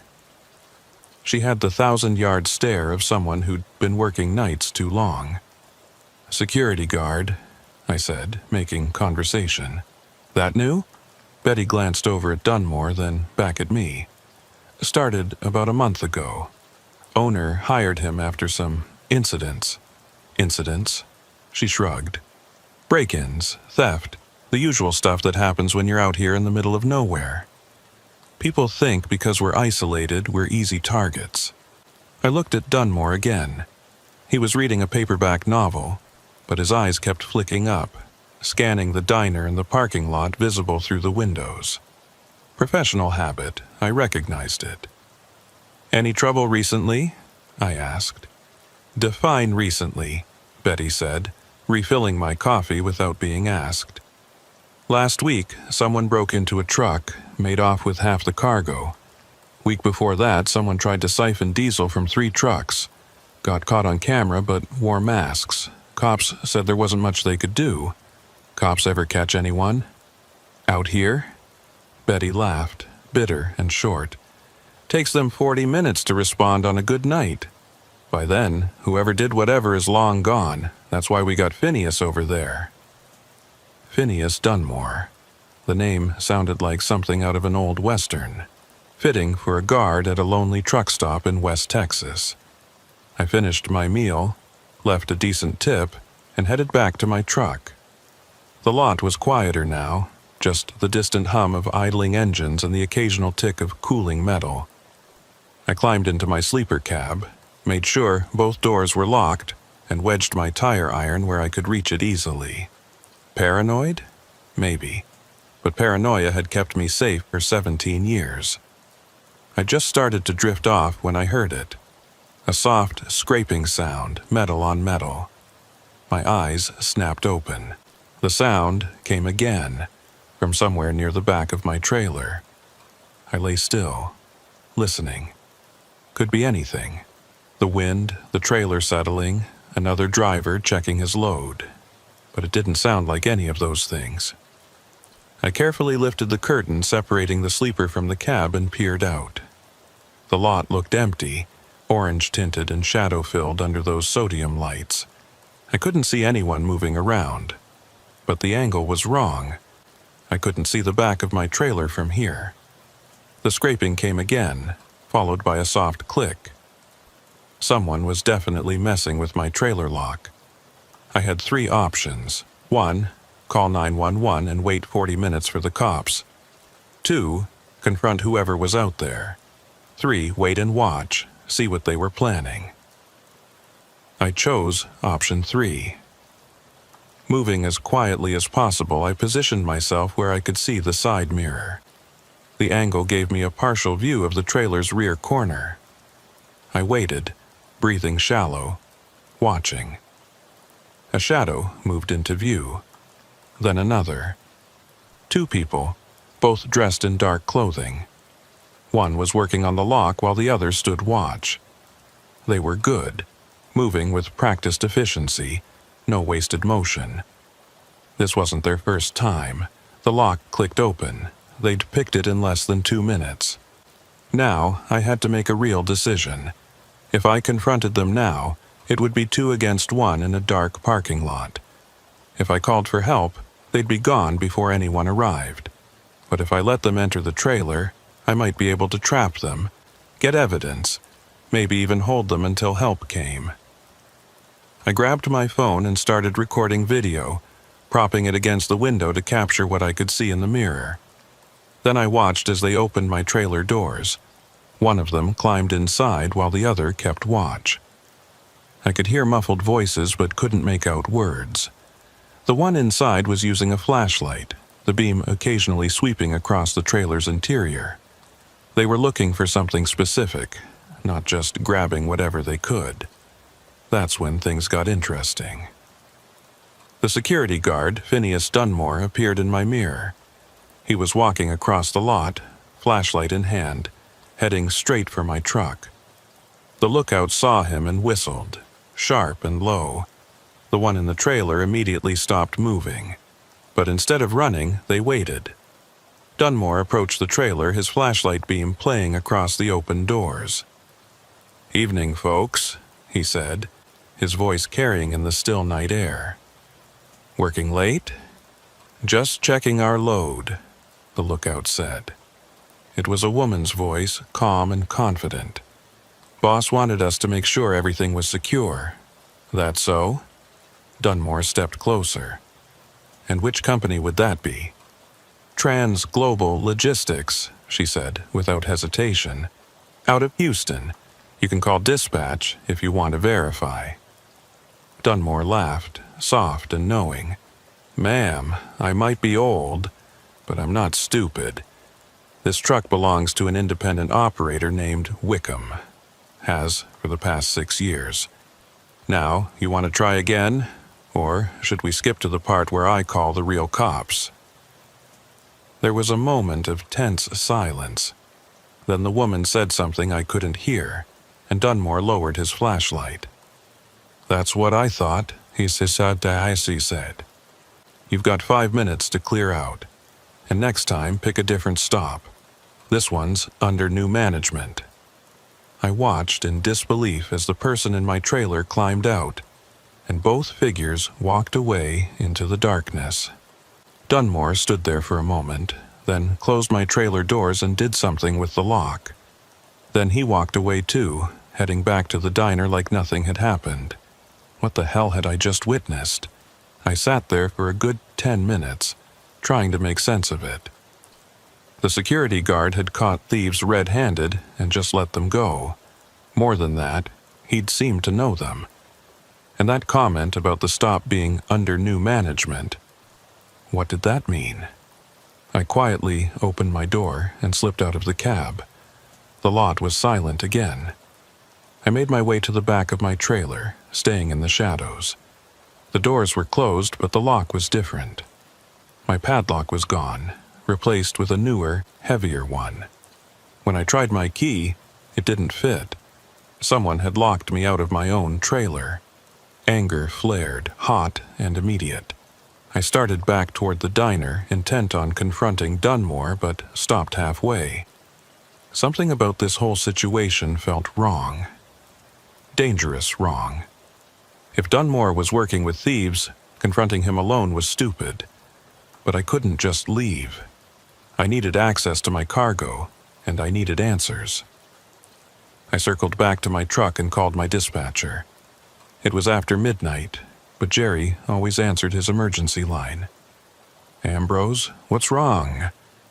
I explained the situation as quietly as I could.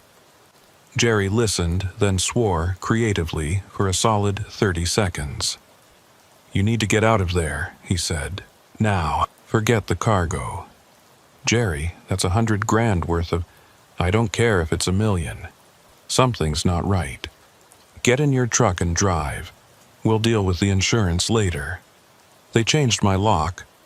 I can't even verify the cargo is still there. Ambrose, listen to me. 2 weeks ago, a driver named Mitchell stopped at that same stop. He called in saying someone was messing with his trailer. We found his truck the next morning, abandoned. He's still missing. Last week, another driver reported similar stuff. He drove off without his trailer, said it wasn't worth it. Now you. This isn't random." My blood went cold. Why didn't anyone warn us? We did. Company-wide alert went out 10 days ago. Avoid the crossroads stop until further notice. Didn't you get it? I hadn't. My phone had been acting up, missing emails, but that was beside the point now. "I'm calling the cops," I said. "And telling them what? That the security guard let someone go? That they changed your lock? You have proof of any of this?" I thought about the video I'd taken. Grainy, dark, probably showing nothing useful. Not really. Then get out, cut your losses and go. I wanted to argue, but Jerry was right. Something was happening here that was bigger than simple theft. But I also couldn't just drive away from $100,000 worth of cargo without at least trying to document what was happening. "Give me an hour," I said. "I'm going to try to get evidence, then I'm gone." "Ambrose," I hung up.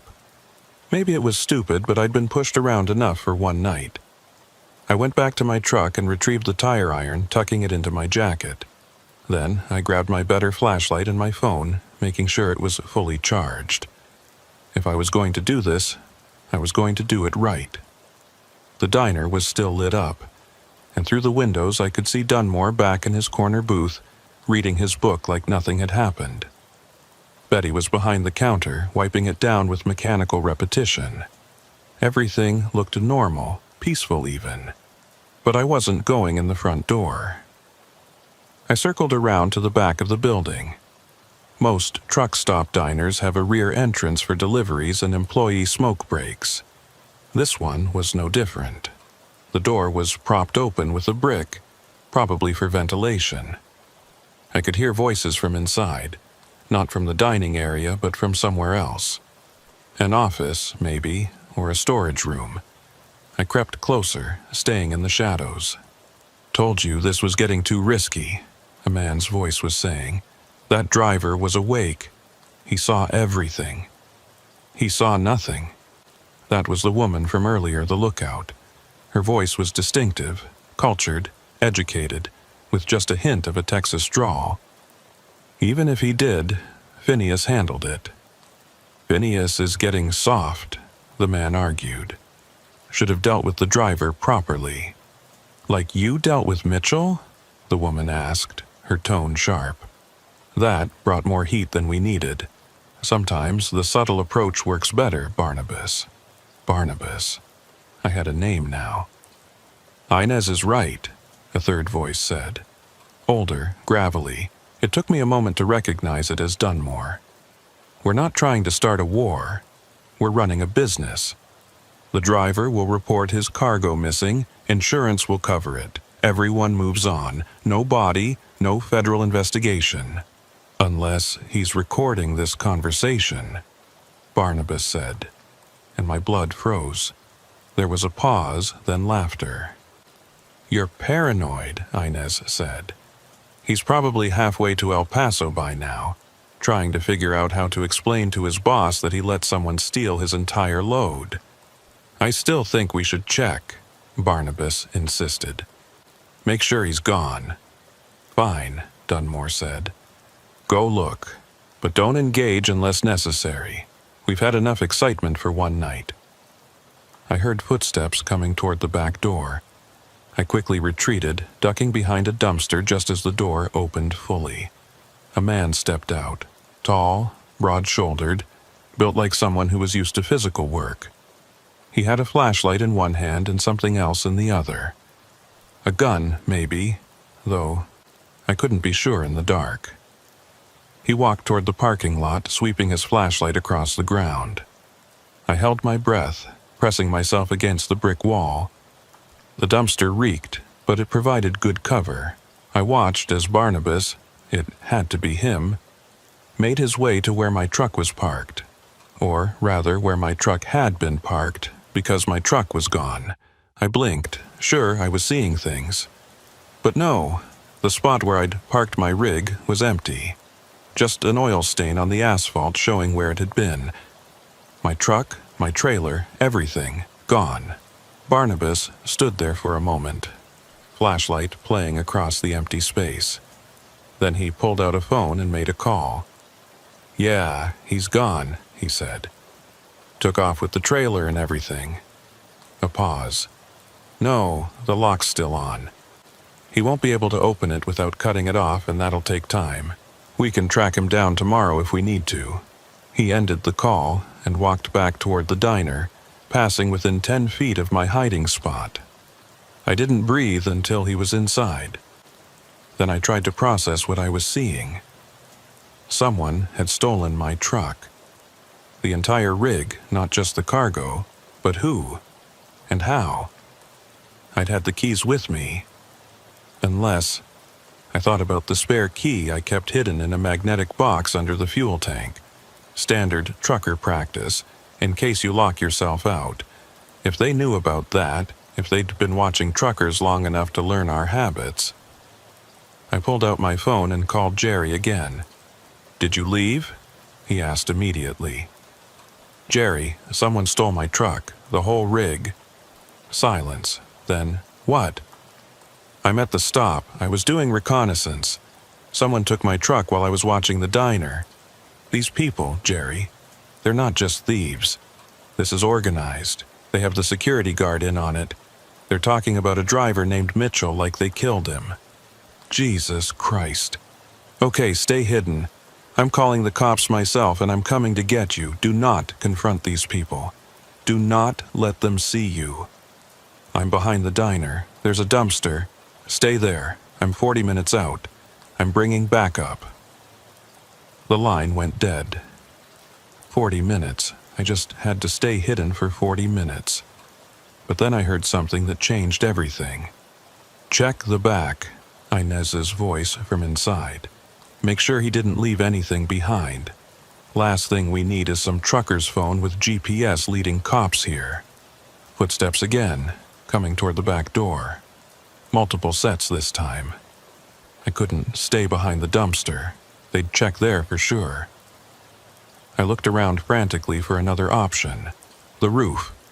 There was a maintenance ladder bolted to the wall about 20 feet away. If I could reach it without being seen, I moved as quickly and quietly as I could, using the shadows for cover. I'd just reached the ladder when the back door opened again. I grabbed the rungs and climbed, trying not to let my boots scrape against the metal. The ladder was rusty, and several rungs felt loose under my weight, but it held. I'd just pulled myself onto the flat roof when flashlight beams started sweeping the area below. "Nothing here," Barnabas called out. "Check behind the dumpster," Inez ordered. I heard footsteps, then, "Clear." "Maybe he really did leave with his truck," Dunmore suggested. "Maybe," Inez said, but she didn't sound convinced. "Do a full sweep of the property. If he's hiding somewhere, I want him found." I pressed myself flat against the roof, which was still warm from the day's heat. It was covered in gravel and tar, with various ventilation units and air conditioning equipment scattered around. I crawled toward one of the larger AC units, putting it between me and the edge of the roof where the ladder was. From my elevated position, I could see the entire truck stop. The 5 trucks that had been there when I arrived were still parked in their spots. The gas pumps stood empty under their canopy, and there, at the far end of the lot, partially hidden behind a maintenance shed, was my truck. They hadn't stolen it and driven away. They'd just moved it, probably to make me think it was gone, to confuse me or flush me out. But why? What was their game? I pulled out my phone and started recording video again, panning across the entire scene. This was evidence, real evidence. The truck in its hidden location. The people searching for me, everything. That's when I noticed something else. One of the other trucks in the lot was being worked on. 2 figures were at its trailer doors, and I could see the flicker of a flashlight from inside. They were robbing another truck while looking for me. No, wait. The driver of that truck was standing nearby smoking a cigarette, watching them work. He wasn't being robbed. He was in on it. My mind raced, putting pieces together. This wasn't just a theft ring. This was a whole operation. Crooked security, complicit drivers, organized cargo theft. They were probably taking high-value loads, selling them off, splitting the profits. The drivers could claim they were robbed, collect insurance, and get a cut of the illegal sales. But Mitchell hadn't been in on it. He'd stumbled onto their operation, just like I had, and now he was missing. I kept recording, zooming in as much as my phone would allow. I needed faces, license plates, anything that could identify these people. The FBI would want everything I could give them. Then my phone vibrated. Text from Jerry. 10 minutes out. Police are coming too. Relief flooded through me. I just had to stay hidden for 10 more minutes, but Inez had other plans. "Something's wrong," I heard her say from below. She was standing in the parking lot now, looking around. "He's still here, I can feel it." "You're being paranoid," Barnabas said. "No, think about it. His truck mysteriously disappears. So what does he do? Does he run? Does he call the cops? No, he stays. Why would he stay unless he's trying to gather evidence?" "Maybe he's just an idiot," Dunmore suggested. "Or maybe he's on that roof recording everything we're doing," Inez said, and my heart stopped. She was looking directly at the building, scanning the roof line. I pressed myself flatter against the gravel, not daring to move. "Barnabas, check the roof," she ordered. "The ladder's on the back wall." "Then use it." I heard boots on metal rungs. He was coming up. I had maybe 30 seconds before he reached the top. I looked around desperately for options. The roof was flat, nowhere to really hide except behind the AC units, and he'd check those first. There was another building about 15 feet away, too far to jump. The only other way down was the front of the building. There had to be another ladder, or at least a way to climb down the front. I crawled quickly across the roof, keeping low, gravel grinding under my hands and knees. I reached the front edge and looked over. No ladder, but there was a sign, "Crossroads Truck Stop," in big red letters, mounted on a metal frame that extended from the roof to about 8 feet off the ground. If I could climb down the frame... Behind me, I heard Barnabas reach the top of the ladder. "I'm on the roof," he called down. No time to think. I swung my legs over the edge, gripping the sign's frame. The metal was sharp, cutting into my palms, but I slid down as fast as I could. The sign swayed under my weight, making an ominous creaking sound. "He's on the front," Barnabas shouted. "Going down the sign." I let go and dropped the last few feet, landing hard on the concrete. Pain shot through my ankles, but I didn't stop. I ran toward the road, pulling out my phone to call Jerry. "They found me," I gasped. "I'm running toward the highway. We're almost there, 2 minutes." Behind me, I heard shouting, running feet. They were coming. I reached the road and had to make a choice, left or right. I went right toward Fort Stockton, hoping to see Jerry's headlights. A gunshot cracked through the air, and something whined past my head. They were shooting at me. Actually shooting. I dove into the drainage ditch beside the road, landing in tall grass and trash. Another shot, this one hitting the dirt near my feet. I scrambled forward, staying low, using the ditch for cover. Then I heard sirens, beautiful, beautiful sirens. I looked up and saw headlights coming fast from both directions. Jerry from one way, police from the other. The shooting stopped. I heard car doors slamming, engines starting. They were running. I stayed in that ditch until the police pulled me out. My hands were bleeding from the sign's metal frame. My ankles throbbed from the drop, and I was covered in mud and garbage from the drainage ditch. But I was alive, and I had evidence. The first cop to reach me was a young deputy who looked like he'd rather be anywhere else. He helped me up, took one look at my condition, and called for an ambulance. "I'm fine," I insisted. "But those people at the truck stop..." "Sir, please sit down. You're bleeding pretty bad." Jerry arrived while the EMTs were bandaging my hands. He took one look at me and shook his head. "I told you to wait for me." "They stole my truck, Jerry. Moved it behind the maintenance shed. It's still there, or was 10 minutes ago." That got the deputy's attention. "Someone stole your truck?" "It's complicated," I said, and showed him the videos on my phone. Everything moved quickly after that. More police arrived, including a detective from the state police. They closed off the truck stop, detained everyone inside. I gave my statement 3 different times to 3 different officers, each one looking more skeptical than the last.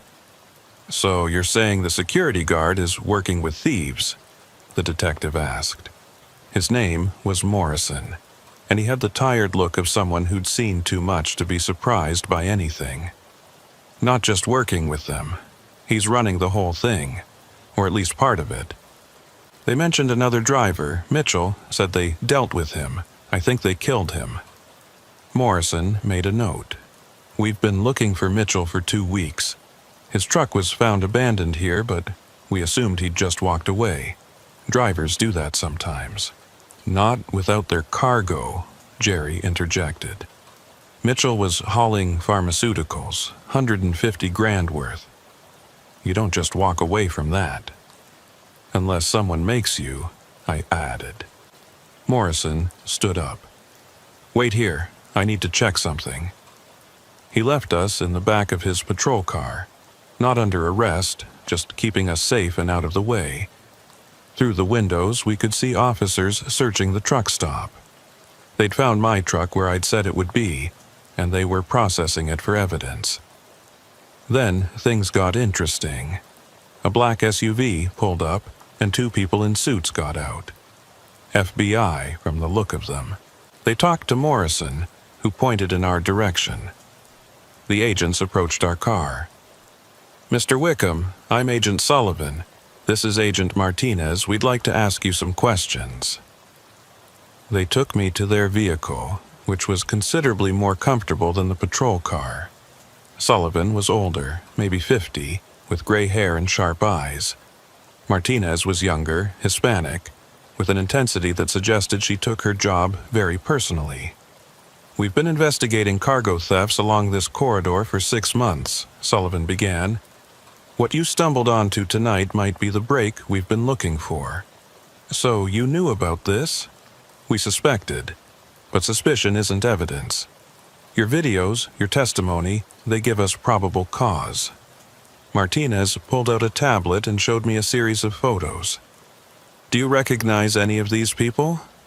I studied them carefully. The 3rd photo made me stop. "That's her, the woman at the truck stop." She called herself Inez. "Inez Crowley," Martinez said. "She's got a record going back 15 years. Fraud, theft, conspiracy. She's been off our radar for 2 years. And him," I pointed to another photo. "That's Barnabas. He's the one who shot at me. Barnabas Merkrow, ex-military, discharged for smuggling weapons. He dropped off the grid 3 years ago." "What about the security guard? Phineas Dunmore?" Sullivan and Martinez exchanged glances. "We don't have anything on a Phineas Dunmore. That name doesn't appear in any of our databases." "He's probably using an alias," Martinez suggested. "Or he's been very careful," Sullivan added. "Tell us everything you heard them say." I went through it all again, every detail I could remember. They asked specific questions about the truck stop, the other drivers who were there, the setup of the operation. By the time we finished, the sun was coming up, painting the desert in shades of orange and pink. "We're going to need you to testify," Sullivan said. "This could be a major case. What about my safety? These people know who I am. They have my truck, my information. We can arrange protection, safe house, security detail, whatever you need." But I was thinking about Mitchell. Protection hadn't helped him. Morrison returned with news. They'd arrested Inez Crowley and 2 other people at the truck stop, but Barnabas Merkrow and Phineas Dunmore were gone. Disappeared into the desert like smoke. "We found blood in the maintenance shed," Morrison added quietly. "Human blood, about 2 weeks old. We're running DNA tests. Mitchell. It had to be. They impounded my truck as evidence, which meant I was stuck in Fort Stockton while the investigation proceeded. The FBI put me up in a motel, a different one, with an agent parked outside. Jerry stayed too, dealing with insurance and trying to figure out how to explain to our clients why their electronics wouldn't be delivered on time. That evening, I was lying on the motel bed, trying to process everything that had happened, when my phone rang.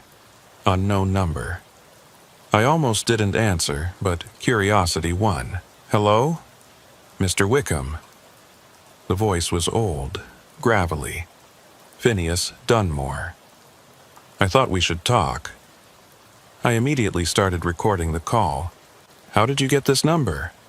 "That's not important. What's important is that you understand your situation. My situation is that you tried to kill me. That was Barnabas, not me. He's always been too aggressive. It's why this operation fell apart." "The operation where you rob and murder truckers?" Dunmore sighed. "We never meant for anyone to get hurt. It was supposed to be simple. Drivers would report their cargo stolen. Insurance would pay out. Everyone would move on. Some drivers even got a cut for cooperating." "And Mitchell?" There was a long pause. "Mitchell was a mistake. He saw too much, panicked, tried to run. Barnabas caught him. I didn't know what he'd done until it was too late." "You killed him." "Barnabas killed him. I just didn't stop it. There's a difference. Not to Mitchell." "No," Dunmore agreed quietly, "not to him. Why are you calling me?" "To warn you. Barnabas blames you for everything falling apart. He's not stable, Mr. Wickham. Never has been, really, but I kept him in check. Now, without the operation to focus on, without me to control him, he's going to come after you." "Let him try. The FBI is protecting me." Dunmore laughed, bitter and knowing. "The FBI couldn't protect their own witnesses if their lives depended on it. And yours does. Barnabas knows how to hunt people. It's what he did in the military, what he's done since. He'll find you. So, what do you suggest? Run. Change your name. Leave the state. Disappear. It's what I'm doing." "You're running from your own partner?" "Former partner. And yes, Barnabas doesn't handle betrayal well, and in his mind everyone betrayed him tonight. Inez got arrested because she was too slow. I disappeared because I saw the writing on the wall. And you started it all." "I was just defending myself. I know that, you know that, but Barnabas sees things differently. In his world, you attacked him first by not just driving away when you had the chance. This is insane." "Yes, it is. Which is why I'm calling you. I may be a thief, Mr. Wickham, but I'm not a murderer. Not directly, anyway. Consider this my attempt at, not redemption, but maybe mitigation. Be careful. Don't trust anyone, and whatever you do, don't go back to your regular routes. He'll be waiting." The line went dead. I immediately called Agent Sullivan and told him about the conversation. He wasn't happy. "You should have kept him talking, tried to get location information." He wasn't going to give that up. He was just warning me about Barnabas. "We'll increase your security, and we'll put out a nationwide bolo for both of them." But I could hear the doubt in his voice. They had no idea where Dunmore and Barnabas were, and finding them would be like finding 2 specific grains of sand in the desert. The next few days were a blur of meetings with lawyers, FBI agents, insurance investigators. Everyone wanted my story, my evidence, my testimony. The videos I'd taken were crucial. They clearly showed Inez and others engaged in criminal activity. 3 truckers came forward admitting they'd been part of the scheme, taking payment to fake cargo thefts. The whole network started unraveling. But Barnabas Merkrow remained at large. On the 4th day, they found Mitchell's body. It was buried in the desert about 5 miles from the truck stop. He'd been shot twice, execution style. The forensics matched a gun found in Inez Crowley's possession, but she swore Barnabas had been the shooter. She was trying to make a deal, trading information for reduced charges. According to her, the operation had been running for 2 years. They'd stolen over $3 million in cargo, selling it through a network of fences across Texas and Mexico. Dunmore had been the mastermind, using his position as security guard to identify valuable loads and vulnerable drivers. Barnabas had been the enforcer, making sure everyone stayed in line. And Inez had been the face, the one who could talk suspicious drivers into looking the other way. It was perfect until you showed up, she told the FBI, according to Agent Martinez, who kept me updated. Dunmore said you were supposed to be an easy mark. Electronics, cargo, solo driver, predictable route. But you didn't run when you should have. You stayed and fought back. I was just trying to protect my property, I said. And that's what spooked Dunmore. He realized if one driver could cause this much trouble, the whole thing was too fragile. He was already planning to shut down the operation. Your arrival just accelerated the timeline. What about Barnabas? Martinez's expression darkened. According to Inez, he's obsessed with you. Sees you as the reason his life fell apart. She said he kept talking about making you pay. Comforting. We're taking the threat seriously. We've got agents watching your family, your employer, anywhere he might look for you. But I knew they couldn't watch everywhere forever, and Barnabas only needed to get lucky once. A week passed, then 2. The FBI moved me to a safe house in Austin, saying it would be easier to protect me in a city. Jerry had to hire another driver to take over my routes. My life, such as it was, went on hold. I spent my days reading, watching TV, going stir-crazy in the small apartment they'd provided. An agent was always outside, and I had panic buttons in every room. But the walls started feeling like a prison. On day 15, something changed. The agent outside was different. Not obviously so. Same suit, same car, same general appearance. But something in the way he moved, the way he watched the street, was off. I called Sullivan. The agent outside, Agent Cooper, he started his shift an hour ago. Can you verify that? Something feels wrong. Sullivan put me on hold, then came back, his voice tense. Cooper's in the hospital. Car accident on the way to your location. That's not our guy. Get to the safe room now. The safe room was a reinforced bathroom with a steel door and no windows. I ran for it, hearing the front door crash open behind me. I slammed the safe room door just as footsteps pounded into the apartment. Wickham! Barnabas's voice, rage-filled and raw. You cost me everything. Something heavy hit the door. Then again, he was trying to break it down. I called 911, gave them the address, told them there was an armed intruder. Then I called Sullivan. He's here. Barnabas is here. We're on our way. 5 minutes. 5 minutes. The door shook with each impact. The steel was holding, but the frame was starting to crack. Drywall dust fell from around the edges. You think you're safe in there? Barnabas shouted.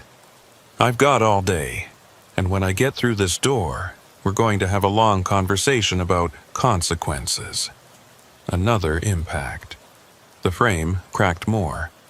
A few more hits, and he'd be through. I looked around the safe room for anything I could use as a weapon. There was a heavy flashlight, a fire extinguisher, and a toolkit someone had left behind. I grabbed a wrench, knowing it wouldn't do much good against someone with Barnabas's training. You know what the funny part is? Barnabas said, his voice calmer now, which was somehow worse. If you'd just let us rob you that night, none of this would have happened. Mitchell would be alive, I'd be rich. You'd have filed an insurance claim and moved on, but no, you had to be a hero. I was just protecting your property, I know. Inez told me, you truckers and your goddamn property, like those electronics were worth dying for. Another hit, the door frame split. One more good hit, and he'd be through. Then I heard sirens, multiple sirens, getting closer. Sounds like the cavalry's coming, I called out. You should run. Not without finishing this. The door unloaded inward. Barnabas stood in the opening, gun in hand, face twisted with rage. He was bigger than I'd realized, broader, with the kind of muscles that came from practical strength, not gym work. His eyes were wild, desperate. "Drop the wrench," he said. I dropped it. You know, I spent 2 weeks planning this. 2 weeks figuring out where they'd hide you, how to get past their security. All because you couldn't just drive away. Killing me won't bring back your operation. No, but it'll make me feel better. The sirens were right outside now. I heard car doors slamming, shouting voices. "FBI, drop your weapons and come out." Barnabas smiled, cold and final. "Looks like neither of us is walking out of here." He raised the gun, and I dove sideways just as he fired. The bullet punched into the wall where I'd been standing. I rolled behind the toilet, terrible cover but better than nothing. Another shot, this one shattering porcelain. Then the apartment door crashed open again. "FBI, drop the weapon!" Barnabas spun toward them, gun raised. The agents fired, multiple shots, loud and final. Barnabas crumpled, his gun clattering across the tile floor. I stayed behind the ruined toilet, hands over my head, until Agent Sullivan pulled me up. "You okay?" I looked at Barnabas. He was still alive, but barely. Blood pooled beneath him, and his breath came in short, wet gasps. His eyes found mine, and for a moment I saw something besides rage. Regret, maybe, or just exhaustion. "Should have driven away," he whispered. Then his eyes went blank. The rest was aftermath. Statements, reports, more statements. The FBI moved me again to a different city this time. The case against Inez and the others proceeded. She got 15 years, the others got 5 to 10. The trucking company's insurance covered the stolen cargo. Phineas Dunmore was never found. Sometimes I wonder if he's out there somewhere, running another scam under another name. Or maybe he really did disappear, became someone else entirely. But I couldn't stay hidden forever. After 3 months, I told the FBI I was done with protective custody. The threat was over. Barnabas was dead. The others were in prison. It was time to get back to my life. Jerry rehired me immediately, though he put me on different routes. No more overnight runs through isolated areas. Day trips only, well-traveled highways, regular check-ins. It wasn't the same as before. I was always watching my mirrors, always checking my locks, always suspicious of other drivers at truck stops. 6 months later, I was making a delivery in San Antonio when I stopped at a small diner for lunch. It was a nothing place, the kind you forget as soon as you leave. I was sitting at the counter, eating a sandwich when someone sat down next to me. I glanced over and froze. It was an old man, thin and weathered, with careful eyes and gray hair. He looked different. Beard gone, hair cut short, wearing glasses, but I knew him instantly. Phineas Dunmore. "Hello, Mr. Wickham," he said quietly. "Don't make a scene." My hand went to my phone, but he shook his head slightly. "I'm not here to hurt you. I just wanted to apologize and to warn you." "Warn me about what?" "Barnabas is dead." Barnabas had friends, people from his military days. They blame you for his death. That's not, I know, but they don't care about fairness. They care about revenge. He slid a piece of paper across the counter, a list of names and descriptions. "These are the ones I know about," he said. "There might be others. Watch for them." "Why are you telling me this?" He was quiet for a moment, stirring sugar into his coffee. "Because I'm partly responsible for what happened to you. If I hadn't run that operation, if I hadn't let Barnabas get involved, none of this would have happened. You could turn yourself in, testify, help the FBI catch these people." He smiled sadly.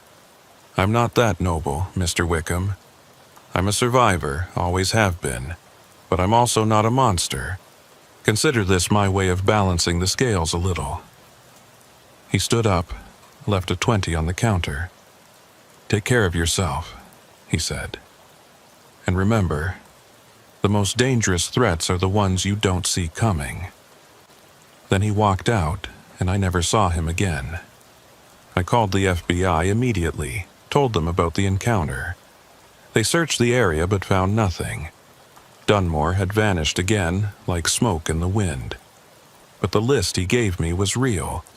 The FBI verified 3 of the 5 names as former military associates of Barnabas. They were all considered dangerous, all had grudges, and all were potential threats. So my life became a series of precautions. Different routes every week, random stops, never sleeping in the same place twice, always watching, always ready to run.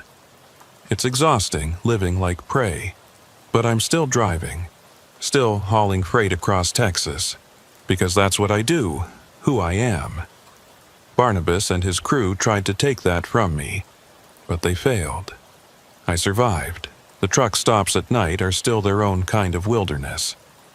Predators still hunt there looking for easy prey, but I'm not easy prey anymore. I know what to look for, what to listen for, the subtle signs that something's not right. And sometimes, on long, empty stretches of highway, I think about that night at the Crossroads truck stop. How close I came to disappearing like Mitchell. How a split-second decision to check on my cargo instead of just driving away changed everything. Jerry says I'm paranoid now. Maybe he's right. But paranoia has kept me alive this long. Last month, I was at a truck stop near Odessa when I noticed something. A security guard, watching the parking lot. He was young, alert, professional. Everything Dunmore had pretended to be. As I walked past, he nodded. "Evening, sir. Everything secure?" "So far," I said. "Good. We've had some trouble recently, theft attempts. We're being extra careful." I studied him for a moment. Clean uniform, genuine ID badge, none of the careful calculation I'd seen in Dunmore's eyes. "Good," I said. "Can't be too careful these days." "No, sir, you can't." I went back to my truck, did my walk-around inspection, checked my locks. Everything was secure. But I still didn't sleep well that night. I never do anymore. 3 years have passed since that night at the Crossroads truck stop. 3 years of constantly looking over my shoulder, of jumping at unexpected sounds, of treating every new face with suspicion. The FBI told me the immediate danger was over when Barnabas died, but Dunmore's warning about Barnabas's friends proved more prophetic than anyone wanted to admit. The first attempt came 6 months after our encounter in San Antonio. I was hauling a load of construction materials from Dallas to Corpus Christi, broad daylight on I-37, when a pickup tried to run me off the road. Not subtle, not professional, just raw aggression. The driver matched one of the names on Dunmore's list, Kyle Hutchinson, dishonorably discharged the same year as Barnabas. I managed to keep control of my rig, called 911 while still driving, and led Hutchinson right into a highway patrol roadblock. He's serving 5 to 7 now for attempted murder. 1 down, but how many more were out there? The FBI assigned me a case officer, Agent Patricia Reeves, who checked in monthly and maintained a threat assessment file. According to her, at least 3 more of Barnabas's associates had made inquiries about me, checking old addresses, calling former employers, searching for patterns they could exploit. "You've become something of a symbol to them," Reeves explained during one of our meetings. "In their minds, you represent everything wrong with the system. A civilian who got their friend killed. Their friend was a murderer. They don't see it that way. Military brotherhood runs deep, Mr. Wickham. Right or wrong becomes secondary to loyalty." So I adapted. became unpredictable. I'd take jobs going north, then suddenly switch to a southern route. I'd announce I was taking time off, then show up for night runs. I became a ghost behind the wheel, never quite where anyone expected me to be. Jerry worked with me, understanding the situation. He'd assign me loads at the last minute, keep my name off official schedules, pay me partially in cash to minimize paper trails. Other drivers thought I'd become paranoid, maybe unstable. They weren't entirely wrong. It was during this period of constant vigilance that I started noticing patterns at truck stops. Little things that didn't add up. Security cameras that didn't work. Guards who seemed more interested in watching truckers than protecting them. Drivers who parked but never seemed to actually sleep or deliver anything. The Crossroads operation might have been shut down, but it wasn't unique. There were others, maybe dozens of others, running similar scams across the country. The FBI had opened my eyes to a whole shadow economy that existed in the spaces between legitimate trucking. One night, about 18 months after Barnabas died, I was at a truck stop in Lubbock when I recognized someone. Not their face. Faces can be changed, but the way they moved, the careful awareness, the practiced invisibility. It was like looking in a mirror of what I'd become. The woman was probably 40, weathered in the way that suggested hard living rather than just age. She sat in the diner's corner booth, positioned to watch both entrances, her back to the wall. She had a cup of coffee she wasn't drinking and a newspaper she wasn't reading. Our eyes met for a fraction of a second, and I saw recognition there. Not of me specifically, but of what I was. Another survivor, another person running from something or someone. I took my coffee and sat down across from her. She tensed, but didn't flee. "You're him," she said quietly. "Wickham, the one who survived Crossroads. How did you—" "Word travels in certain circles. You're something of a legend. The driver who fought back and won. I didn't win, I just survived." She smiled bitterly. "In our world, that's winning." Her name was Sarah, or at least that's what she called herself. She'd been a driver too, until she'd witnessed something she shouldn't have at a truck stop in New Mexico. Drug deal gone bad, 3 people dead, and she'd had the misfortune of being parked next door.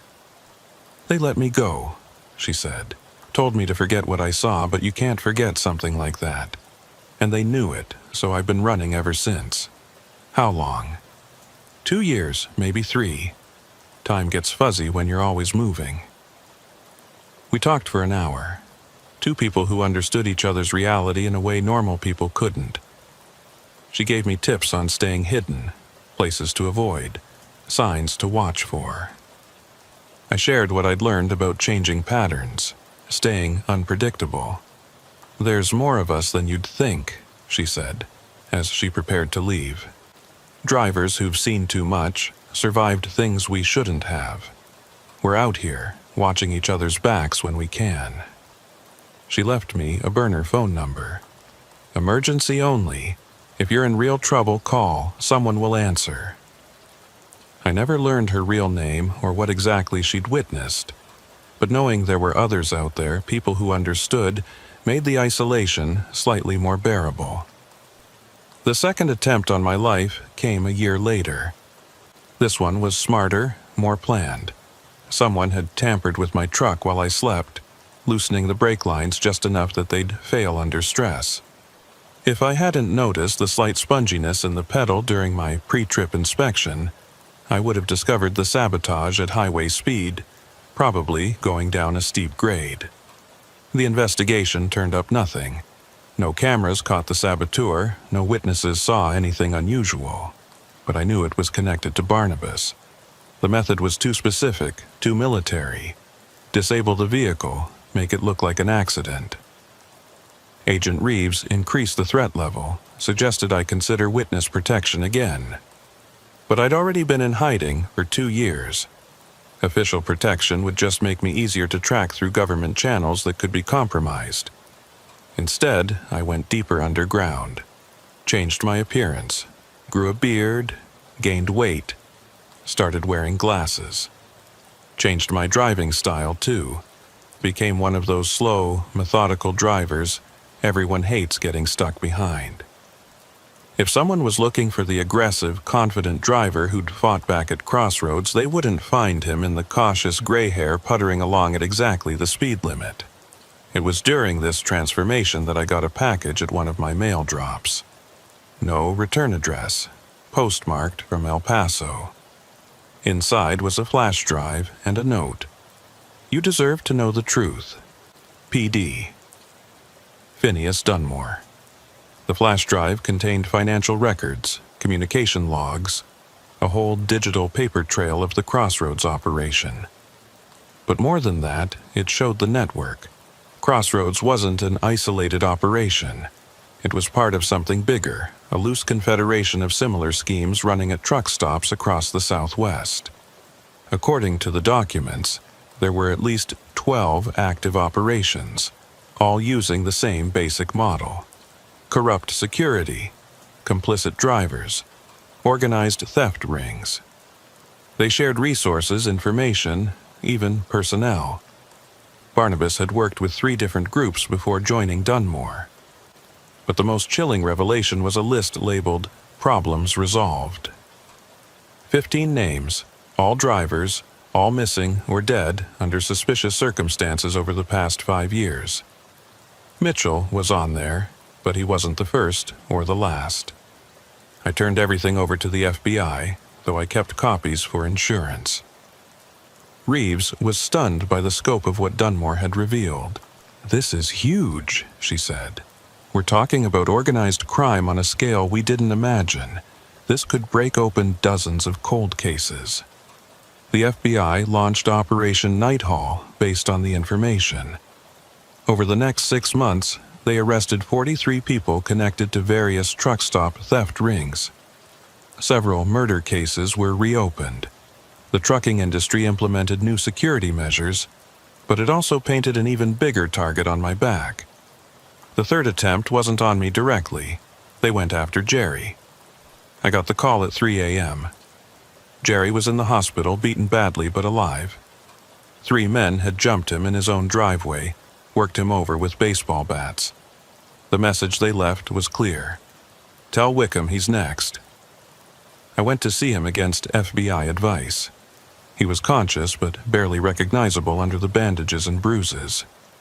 "I'm sorry," I told him. "This is my fault." "Bullshit," he managed through wired jaws. "You did the right thing. These bastards need to be stopped." But I couldn't let anyone else get hurt because of me. I told Jerry I was leaving, going off-grid completely.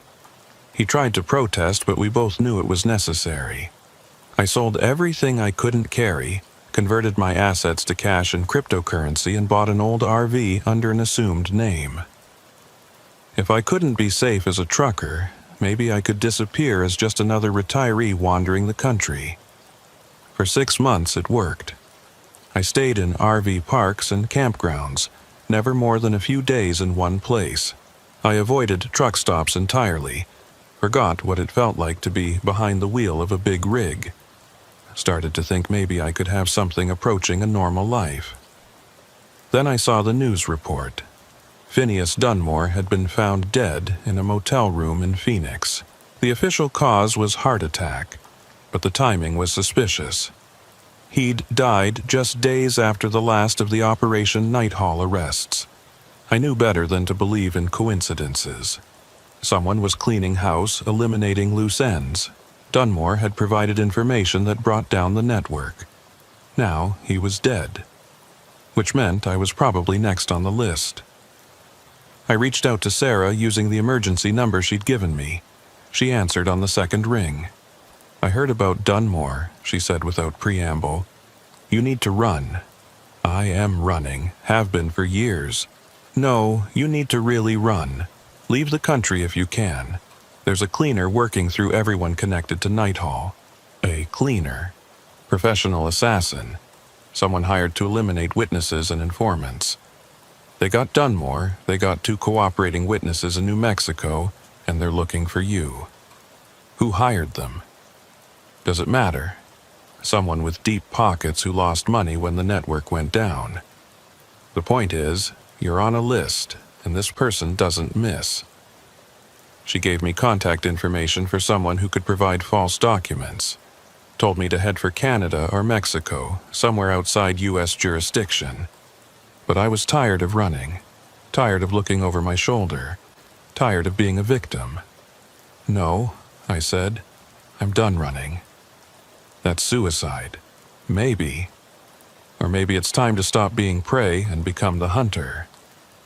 I spent the next 2 weeks preparing. If someone was coming for me, I'd be ready.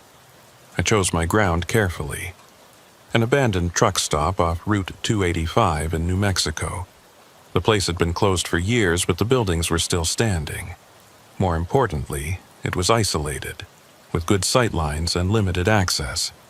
I sent word through the networks Sarah had told me about. Made sure the information would reach the right ears. Ambrose Wickham would be at the old Desert View truck stop on a specific date, alone, wanting to make a deal.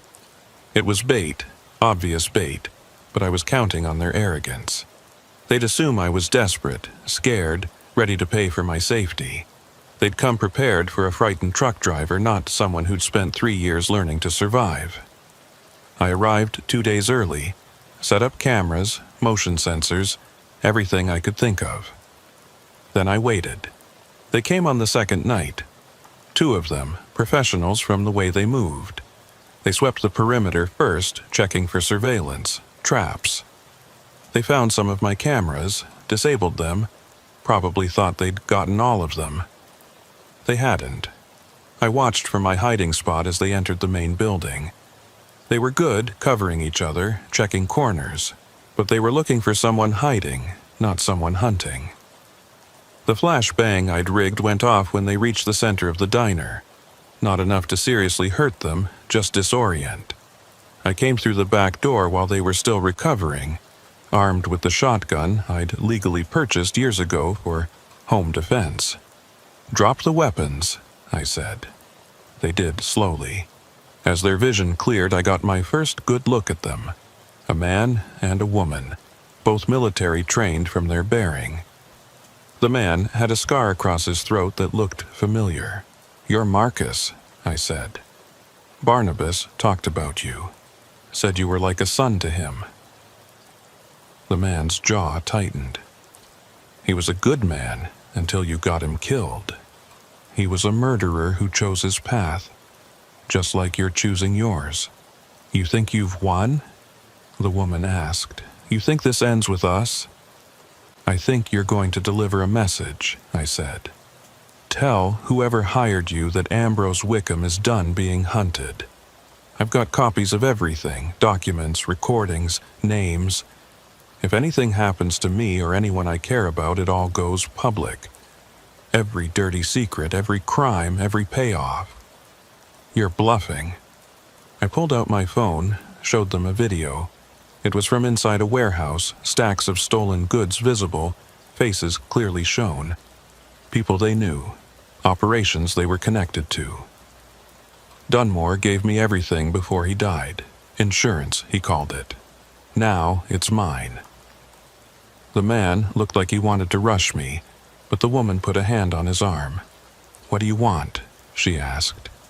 "I want to be left alone. I want my friends and family safe. I want to go back to being just another trucker trying to make a living. In exchange, all this stays buried. And if we say no, then we'll see who's faster on the trigger. Maybe you get me, maybe you don't. But either way, the information goes out. Every news outlet, every law enforcement agency, every trucking company will know exactly who you are and what you've done." They looked at each other, having a silent conversation. Finally, the woman nodded. "We'll deliver your message," she said. "But this isn't over. You've made powerful enemies. I didn't make them. They came after me. I just refused to be an easy victim. I let them leave, weapons still on the floor, watched them drive away into the desert night.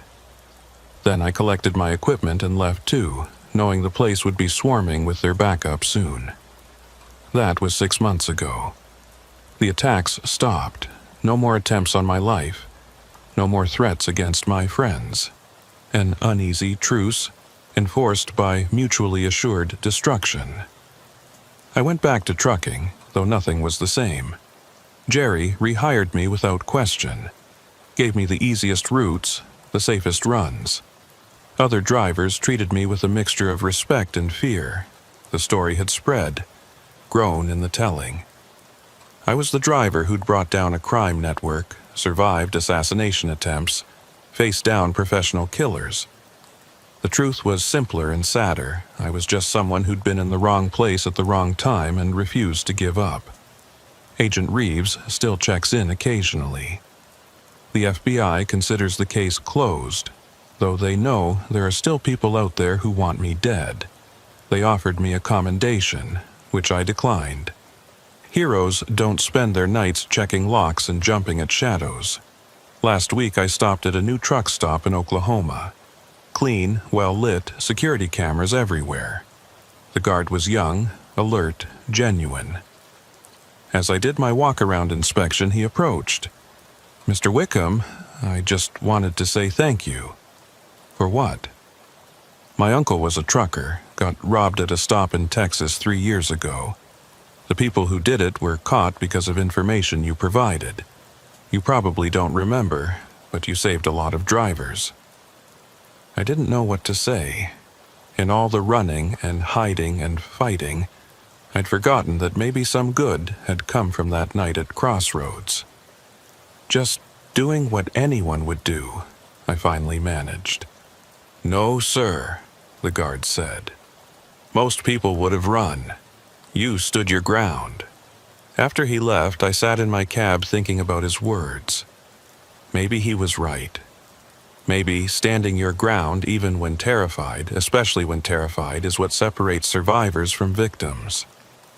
My phone buzzed. Unknown number. I almost didn't answer, but old habits die hard. "Wickham, this is Sarah. Just wanted you to know, word's out about what you did in New Mexico. The community's impressed." "The community?" "Survivors, people like us. You've given some of them hope, shown them it's possible to fight back." "I got lucky." "No, you got smart and brave.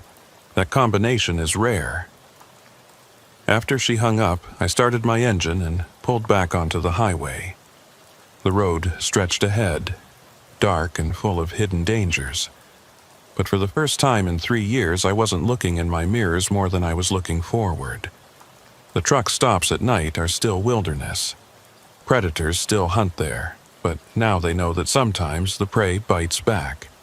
Sometimes a simple trucker trying to make an honest living turns out to be more dangerous than they expected. I still check my locks, still vary my routes, still keep weapons within reach.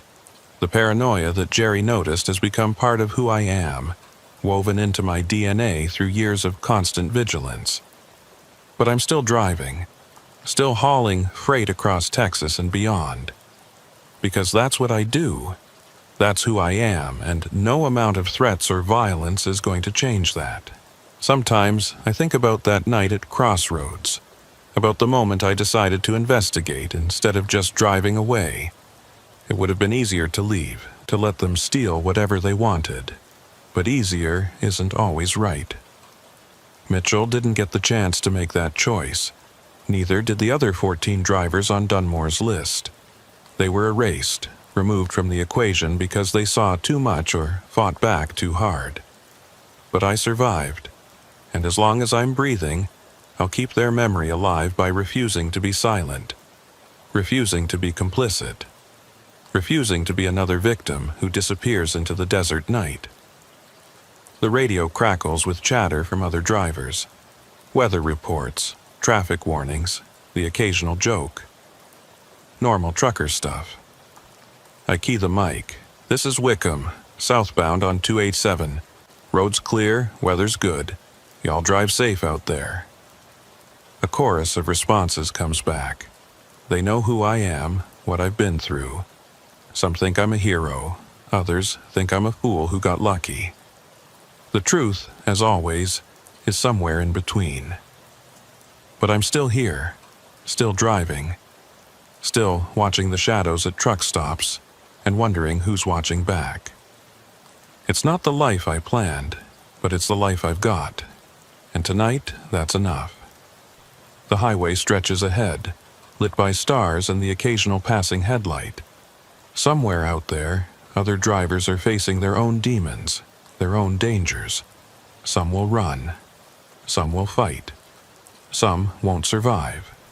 But maybe, just maybe, knowing that one driver stood his ground and lived to tell about it will give them the courage to do the same. The truck stoplights fade in my mirrors as I accelerate into the darkness. Another night, another run. Another chance to prove that surviving isn't just about staying alive. It's about refusing to let fear win. My name is Silas Weatherby, and I've been driving trucks across the Texas desert for 19 years. In all that time, I thought I'd seen everything the lonely highways could throw at a man. Drug runners using truckers as unwitting mules. Desperate people trying to cross borders hidden in cargo holds. Even the occasional serial killer using rest stops as hunting grounds. But what happened on Highway 90 between Del Rio and Sanderson in the summer of 2023 taught me that some horrors are purely human, and those are the ones that truly break you. I was hauling a refrigerated load of medical supplies from San Antonio to a clinic in Presidio, right on the Mexican border. It wasn't my usual run. I typically stayed north of Austin, but the pay was triple rate due to the urgency and the remote destination. The clinic had suffered a fire that destroyed their storage facility, and they needed immediate resupply or they'd have to shut down. Emergency antibiotics, insulin, vaccines, the kind of cargo where delays meant people died. The dispatcher at Med Hall Logistics, a nervous woman named Pamela, had been very specific about the route and timeline.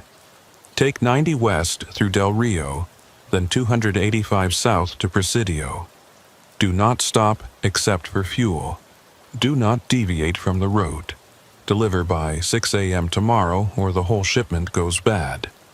That's a tight window, I'd said, calculating the hours. Leaves no room for error. That's why we're paying triple, she replied. And Silas, be careful out there.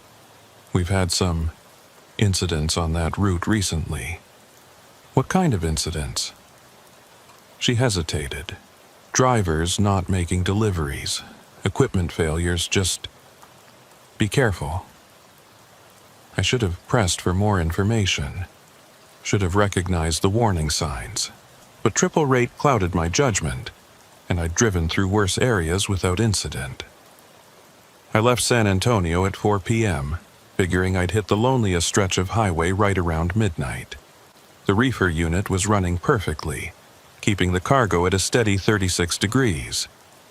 My old Kenworth W900 was in the best shape it had been in years. New tires, fresh oil change, brakes adjusted perfectly. I'd even cleaned out the cab, something I only did for long hauls. The first 3 hours were uneventful. I passed through Castroville, Uvalde, and was approaching Del Rio as the sun started setting. The desert took on that golden-orange glow that photographers love, but truckers know means you're about to lose visibility. I stopped for fuel in Del Rio, topped off the tanks, grabbed a thermos of coffee, and checked the reefer unit again. Still running perfectly. It was just after 8 p.m. when I turned onto the stretch of Highway 90 that runs between Del Rio and Sanderson. 90 miles of nothing but desert, scrub brush, and the occasional ranch road leading off into darkness. No towns, no services, just 2 lanes of worn asphalt cutting through some of the most desolate country in Texas. The first thing I noticed was the lack of traffic. Usually, even on lonely highways, you'd pass another vehicle every 10 or 15 minutes. But that night, nothing. Not a single headlight in either direction for the first hour. Just me, the road, and the endless desert. My CB radio was on, but silent. I tried raising other truckers a few times. Breaker, breaker, this is northbound on 90. Anybody out there? But got nothing back, not even static. Just dead air like the radio wasn't working. But the lights showed it was on, and I'd used it successfully earlier in the day. Around mile marker 420, things started feeling wrong. It wasn't anything specific at first, just a creeping sense of unease. The kind of feeling you get when you're being watched but can't see anyone. I kept checking my mirrors, expecting to see headlights following me, but there was nothing.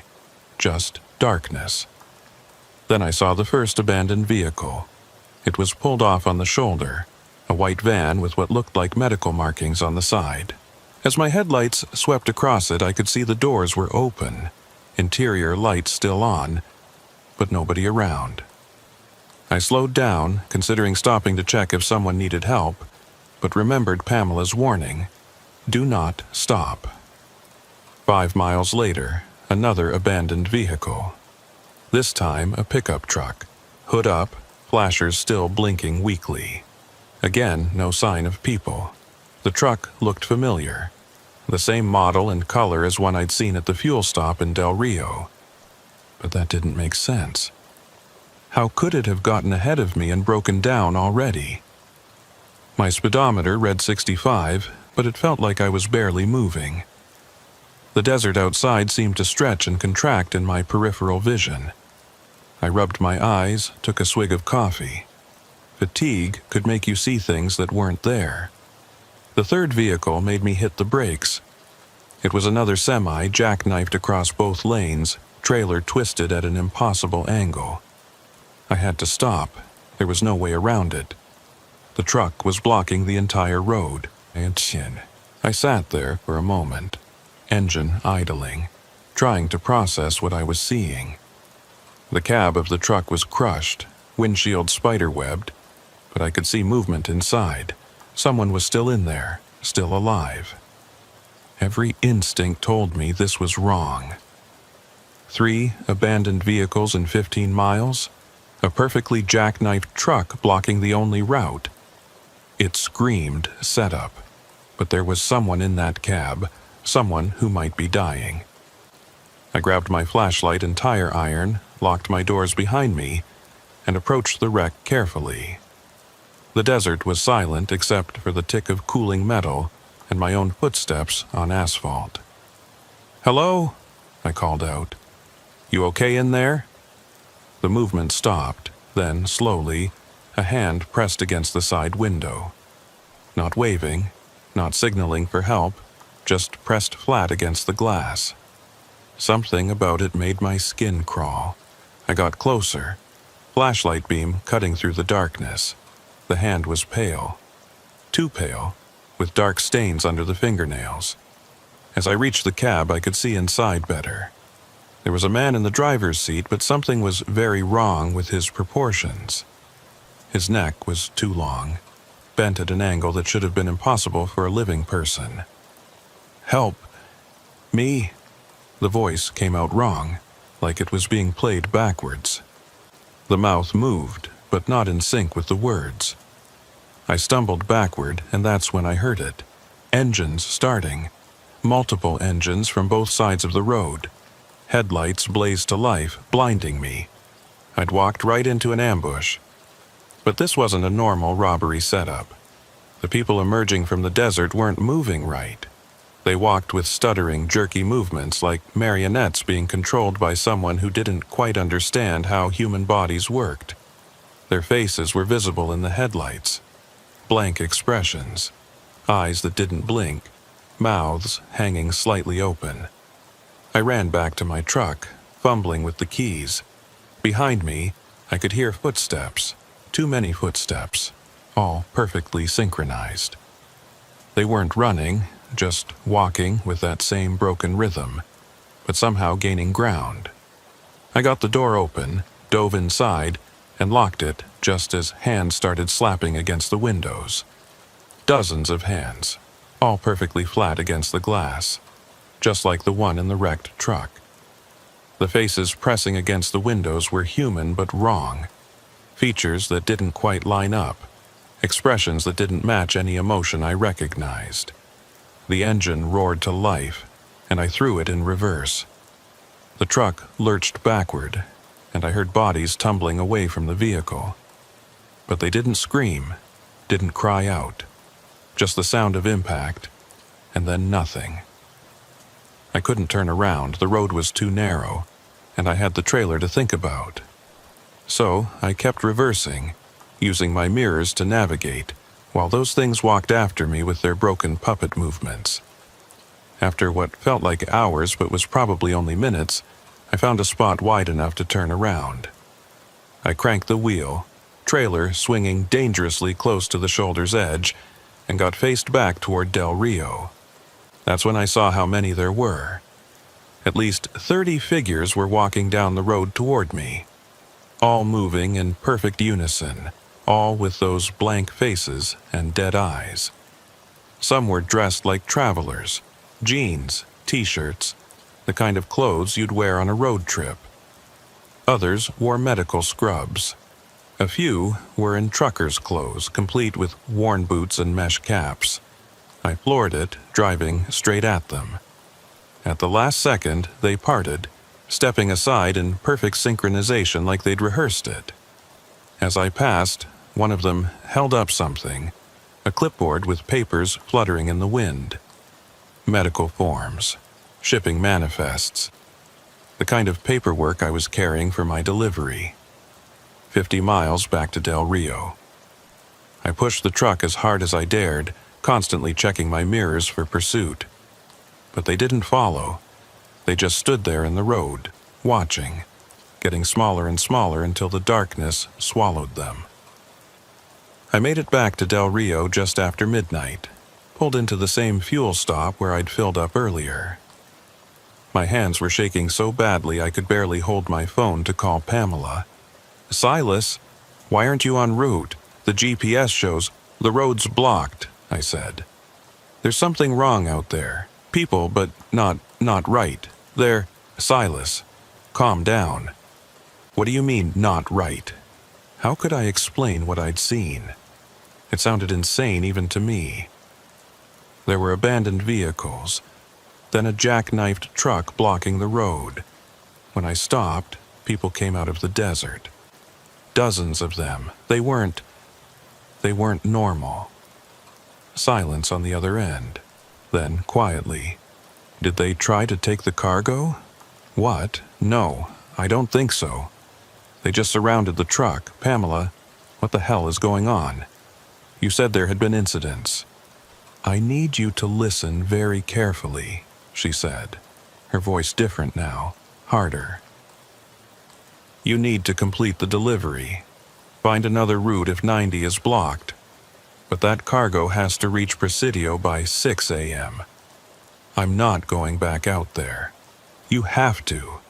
People will die if that medicine doesn't arrive. People might be dying out there right now.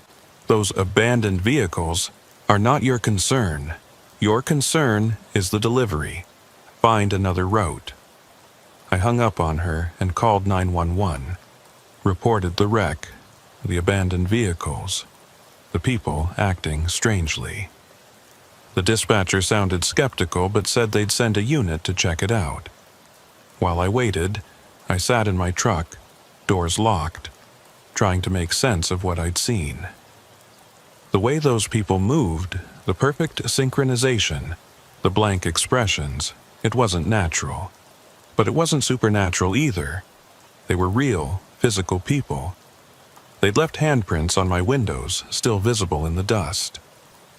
An hour later, a sheriff's deputy arrived.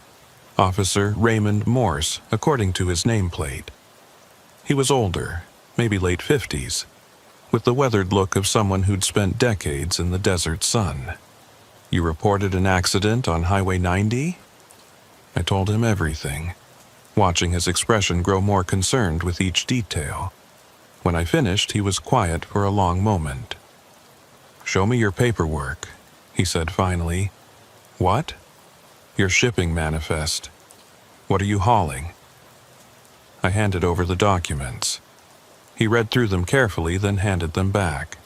"Medical supplies to Presidio," he said. "Same as the others." "Others?" He looked at me for a long moment, seeming to weigh his words. "In the past 2 months, we've had 4 trucks go missing on that route, all hauling medical supplies to the border area. Drivers vanish, trucks found abandoned days later, cargo gone. So, this is a hijacking ring?" "That's what we thought at first, but the cargo never shows up on the black market. It just disappears, and the drivers..." He shook his head.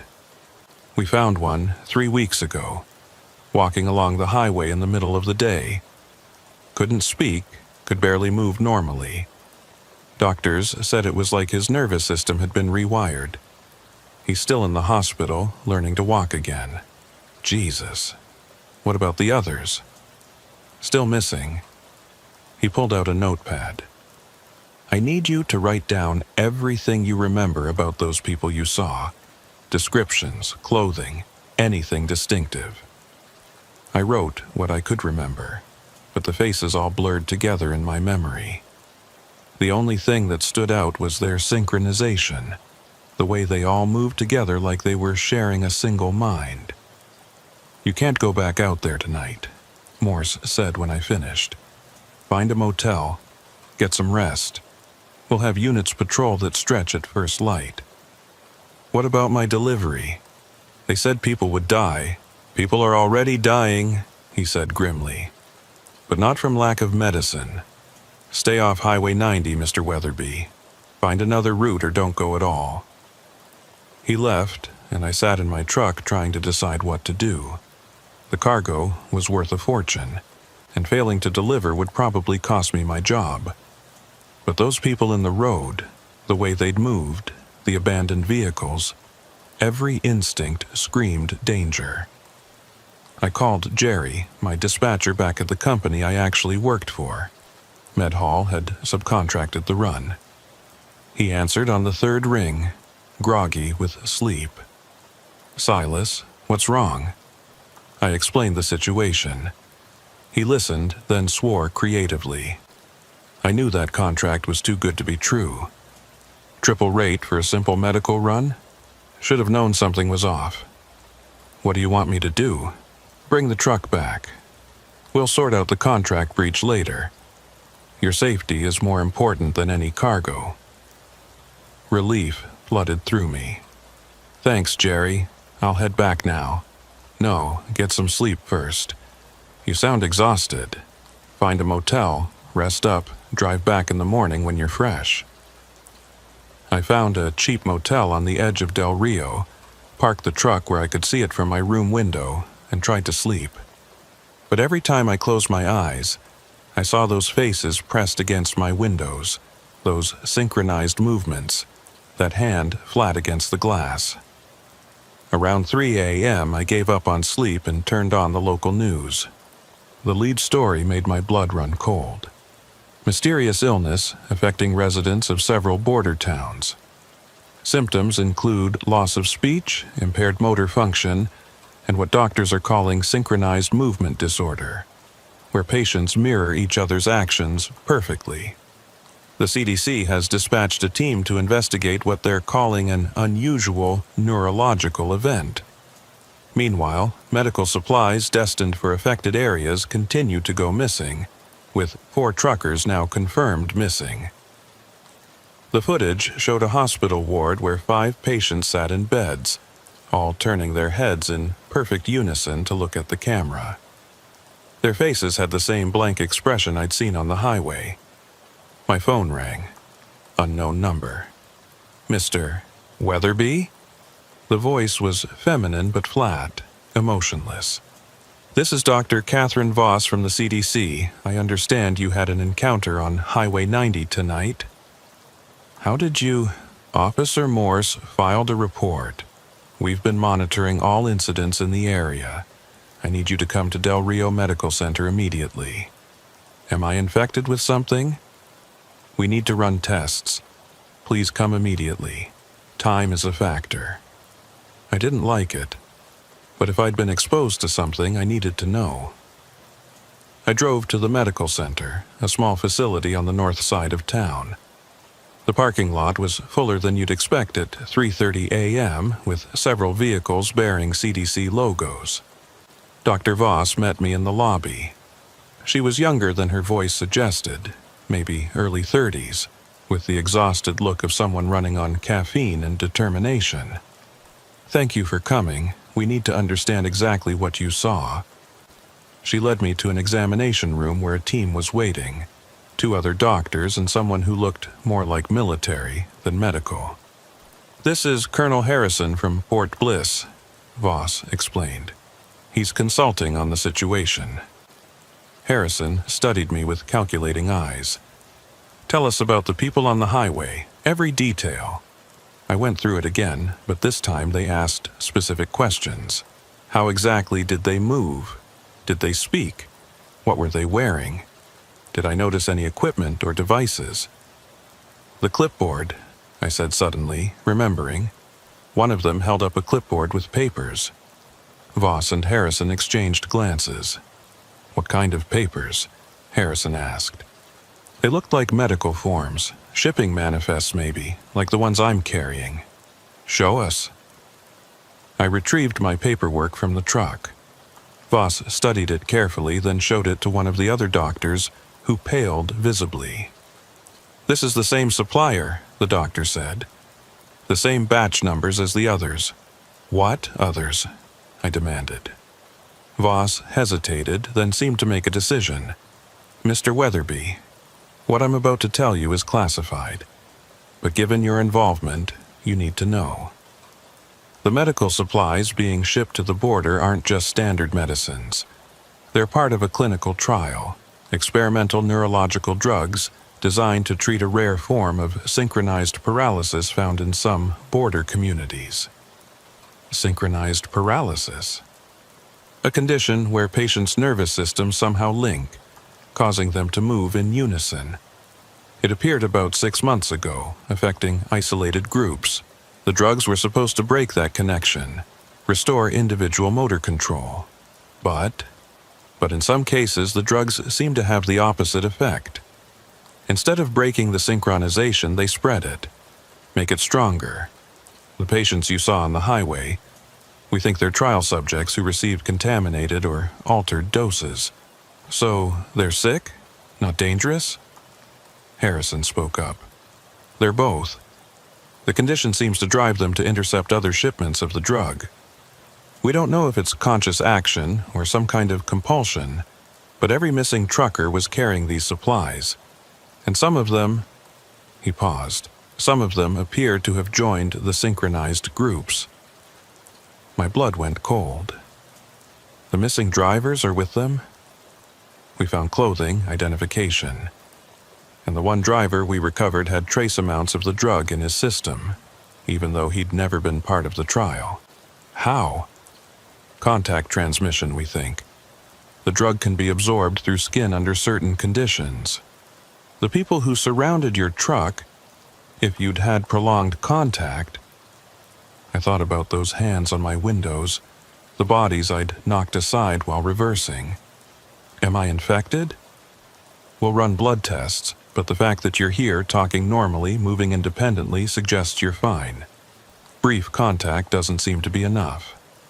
They took blood samples, did neurological tests, checked my reflexes and coordination.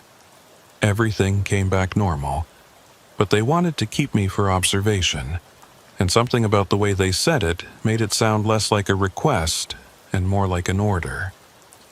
What about my cargo? I asked. It's still in the truck. We'll handle it, Harrison said. The shipment will be destroyed.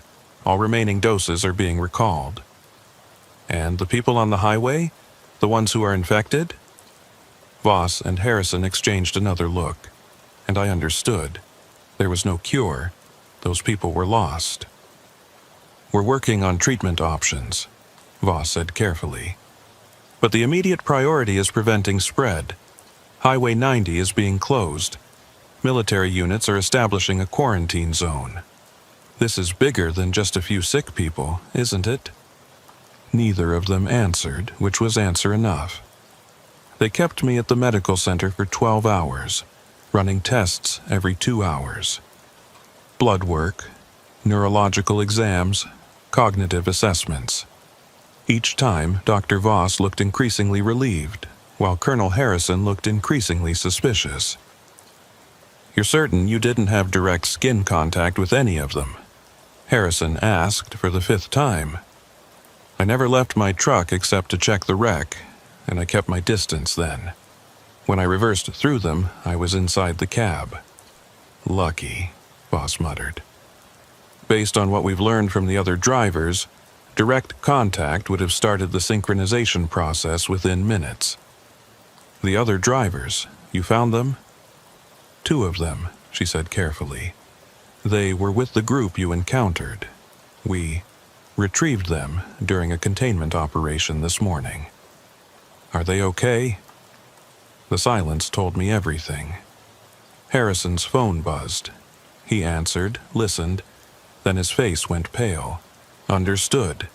Implement Protocol 7 immediately." He stood abruptly. "Dr. Voss, we need to evacuate. Now." "What's happening?" I asked. "The situation has escalated," Harrison said, already moving toward the door. "The synchronized groups, there are more of them. They're moving toward populated areas." Voss grabbed her laptop and files. "Mr. Weatherby, you need to come with us. It's not safe here anymore. My truck, leave it. We'll transport you somewhere secure." But I wasn't going anywhere without answers. Tell me what's really happening. This isn't just about contaminated medicine, is it? Harrison stopped at the door. The drug trial was a cover. The synchronization effect, it wasn't an accident. Someone engineered this deliberately. Who? Why? We're still figuring that out. But whoever did this, they're using the infected as some kind of distributed network. The synchronized people aren't just moving together randomly. They're coordinated, purposeful. They're looking for something. The medical shipments? That's part of it. But we intercepted communications, encrypted data bursts from the synchronized groups. They're transmitting information, possibly to a central source. My mind reeled. You're saying someone is using sick people as, what, biological robots? More like nodes in a neural network, Voss said. Each infected person becomes part of a larger consciousness. They retain their physical capabilities but lose individual will. Alarms started blaring through the medical center. Harrison's radio crackled to life. "Colonel, we have multiple groups converging on the town. Estimate 300 synchronized individuals approaching from the west." 300? I said. "How many people are infected?" "As of this morning, confirmed cases exceeded 2,000, Voss said quietly. "But the real number is likely much higher. Every small town along the border has reported incidents." We ran to the parking garage where a military convoy was waiting. I was pushed into an armored vehicle with Voss while Harrison coordinated with his team. Through the small window, I could see the sun rising over Del Rio, painting the desert in deceptively peaceful colors. "Where are we going?" I asked. "Fort Bliss initially," Voss said. "Then we'll see. Depends on how far this has spread." The convoy started moving, but we'd barely reached the edge of town when the lead vehicle stopped. The radio erupted with chatter. "Contact front. Estimate 50, no, 100+ synchronized individuals blocking the highway." I pressed against the window and saw them. A wall of people standing across the road, all perfectly still, all staring at our convoy with those blank expressions. Men, women, even some children, all moving with that horrible puppet-like synchronization. "Can we go around?" Harrison asked over the radio. "Negative. They're spread across the desert on both sides. It's like they knew our route." Of course they did. If they were truly networked, sharing information, they'd know everything any individual member saw or heard. And how many infected people had been in the medical center? How many had overheard our evacuation plans? "We go through," Harrison ordered. "Non-lethal force only. They're still American citizens, sick citizens." The convoy lurched forward. Through the window, I watched the synchronized people part just enough to let us pass, but their hands reached out, touching the vehicles as we drove by, leaving handprints, just like on my truck windows. "Why aren't they trying to stop us?" I asked. Voss was staring at her laptop, watching streams of data. "They're not interested in us. Look. They're all facing the same direction after we pass, southwest toward Presidio," I finished. "They're going to Presidio. The clinic," Harrison said over the radio. "The one expecting the medical shipment. It's not just a clinic, is it?" There was a pause, then a new voice came over the radio. Official, authoritative. "Colonel Harrison, this is General Morrison at Fort Bliss. Abort current mission and proceed directly here. Do not, repeat, do not attempt to reach Presidio." "Sir, if there's something at that clinic, that's classified well above your level, Colonel. Return to base immediately." But through the window, I could see more synchronized people emerging from the desert.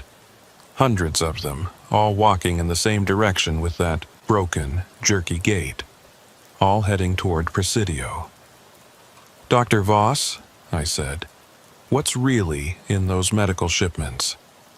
She looked at Harrison, who shook his head, but she answered anyway.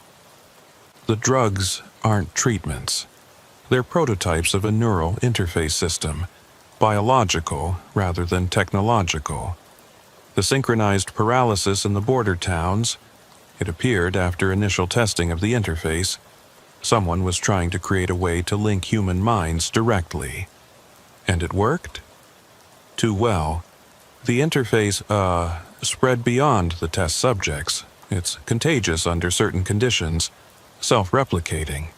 The shipments contained both the interface agent and what we hoped was an inhibitor.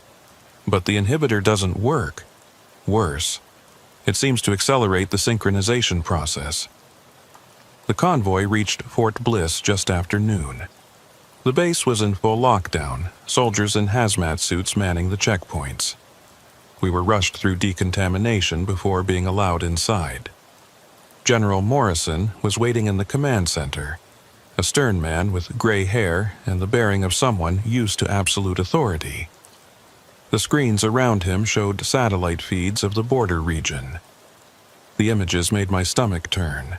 Thousands of red dots, each representing a synchronized individual, were converging on Presidio from all directions.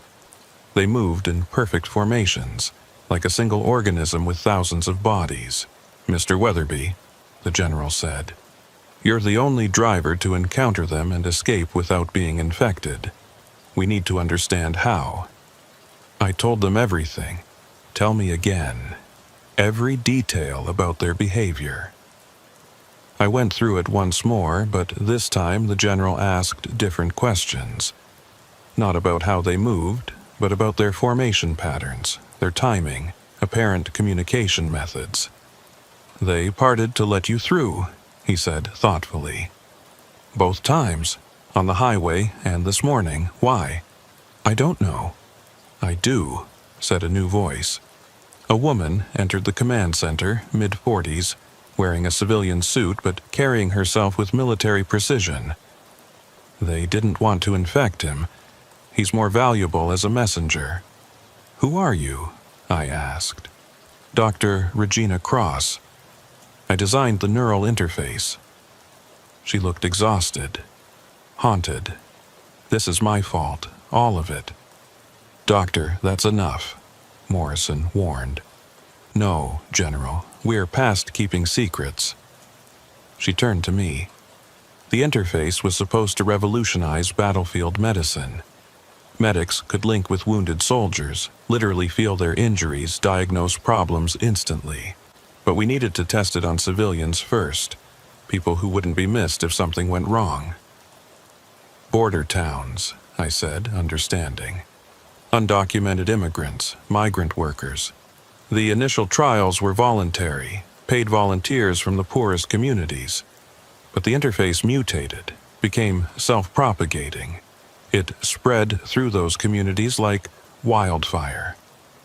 And now they're all connected, Voss said. Thousands of minds linked together. Not just linked, cross-corrected. Merged. The individual personalities are gone, subsumed into a collective consciousness, and that consciousness is growing, learning, evolving. What does it want? I asked. To spread, Cross said simply. To grow. To incorporate every human mind it can reach. The medical shipments contain concentrated interface agent.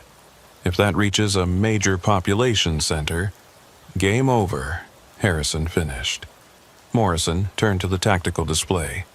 The Presidio Clinic is the distribution hub for the entire region.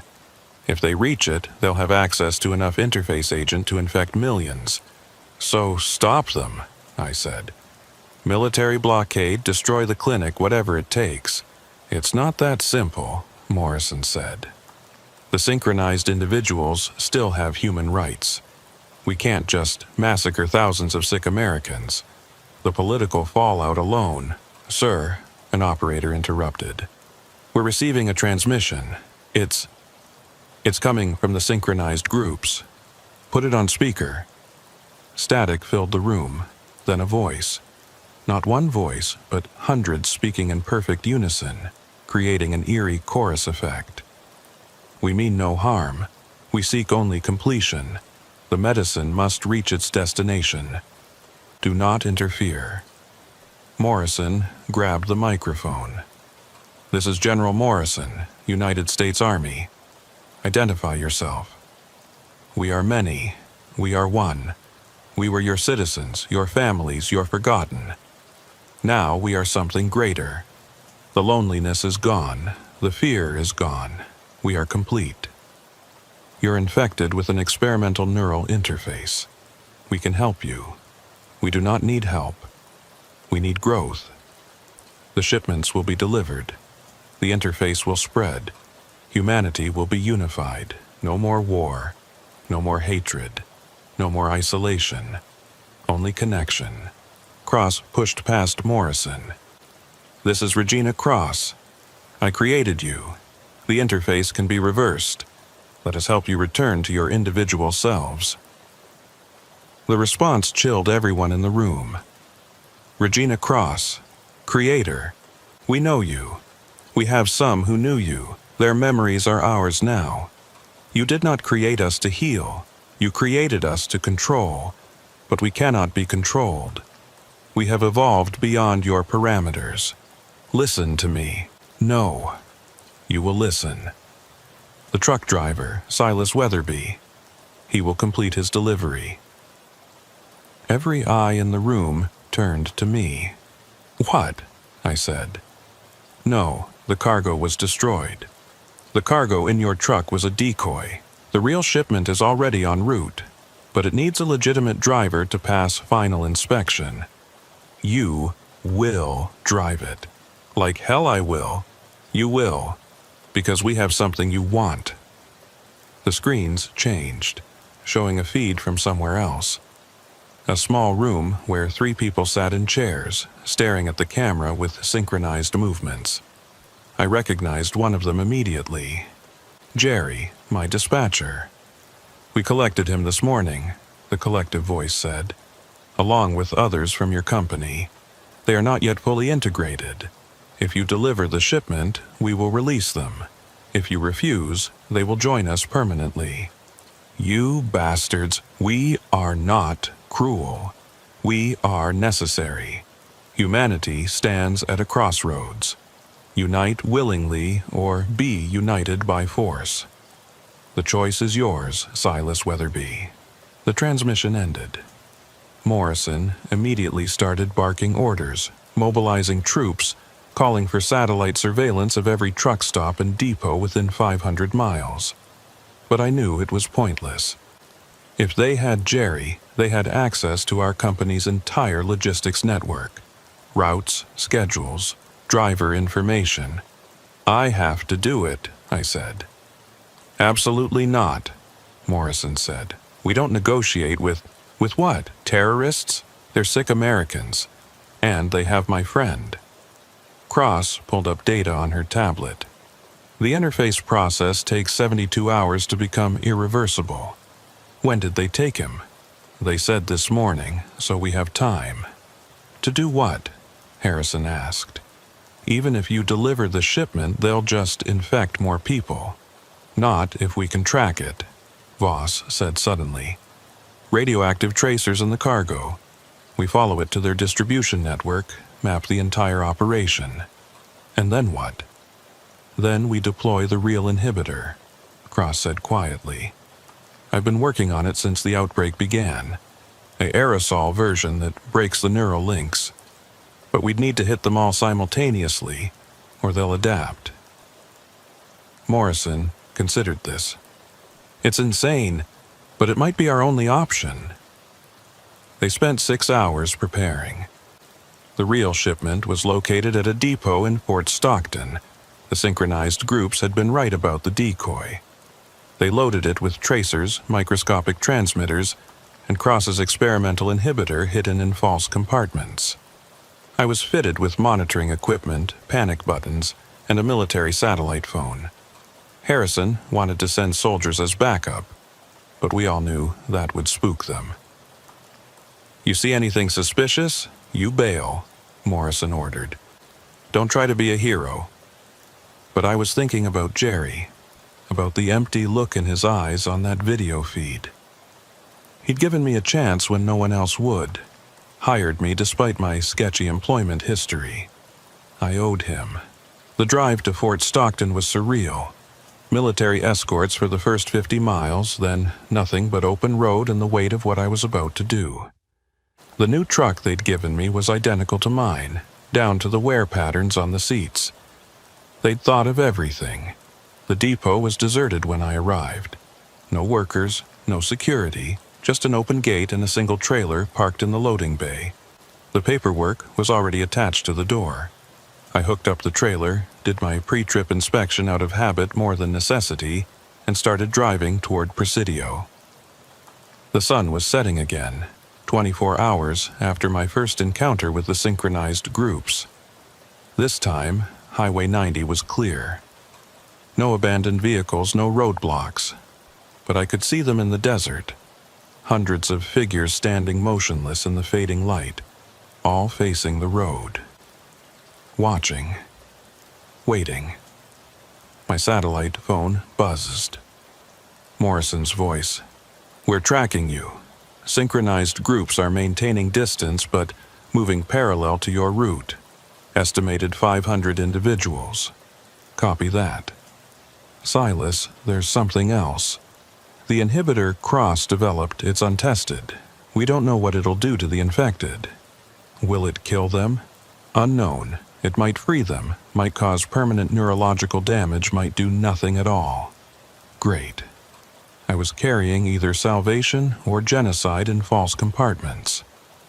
50 miles from Presidio, they appeared on the road, not blocking it this time, but lining both sides like an honor guard. As I passed, they turned in perfect unison to watch the truck. Some raised their hands, not waving but reaching, as if trying to touch something invisible. The clinic appeared just after midnight. It wasn't what I expected. Not some run-down border facility, but a modern complex with multiple buildings, loading bays, and its own power station.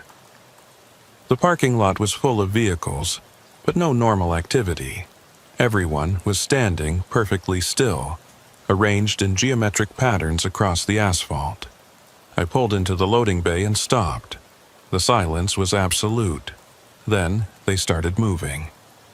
Hundreds of synchronized people flowed around the truck like water, their movements perfectly coordinated.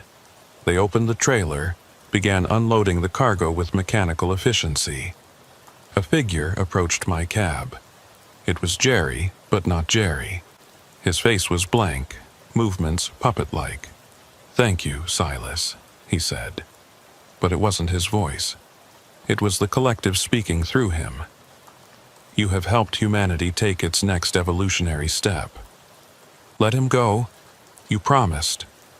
We will keep our promise. Your friends will be released. But first, witness what you have helped create." They led me inside the clinic. The interior had been transformed into something between a laboratory and a hive. Synchronized people worked at various stations, processing the interface agent, preparing distribution methods. But what stopped me cold was the center of the main room, a massive, organic structure, like a tumor made of human bodies. Dozens of people pressed together, their skin fused at the contact points, creating a single organism.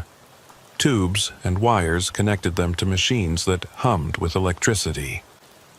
"The core," Jerry's body said. "The first true merger. Not just minds linked, but bodies integrated. We are becoming something new. That's monstrous. That is evolution. Single-celled organisms became multicellular. Now, multicellular organisms become something greater. You're killing them. We are transforming them. They volunteered, Silas. The loneliest, the most desperate, the forgotten ones. They chose connection over isolation. I thought about triggering the hidden inhibitor, but Morrison had been clear. Wait for his signal. We needed to map their entire network first. For 3 hours, I watched them work. The efficiency was terrifying. No wasted motion, no communication needed. They knew what needed to be done because they all shared the same mind. Then my satellite phone buzzed, a text from Morrison. "Now." I pressed the hidden trigger. The inhibitor released silently invisible aerosol spreading through the ventilation system.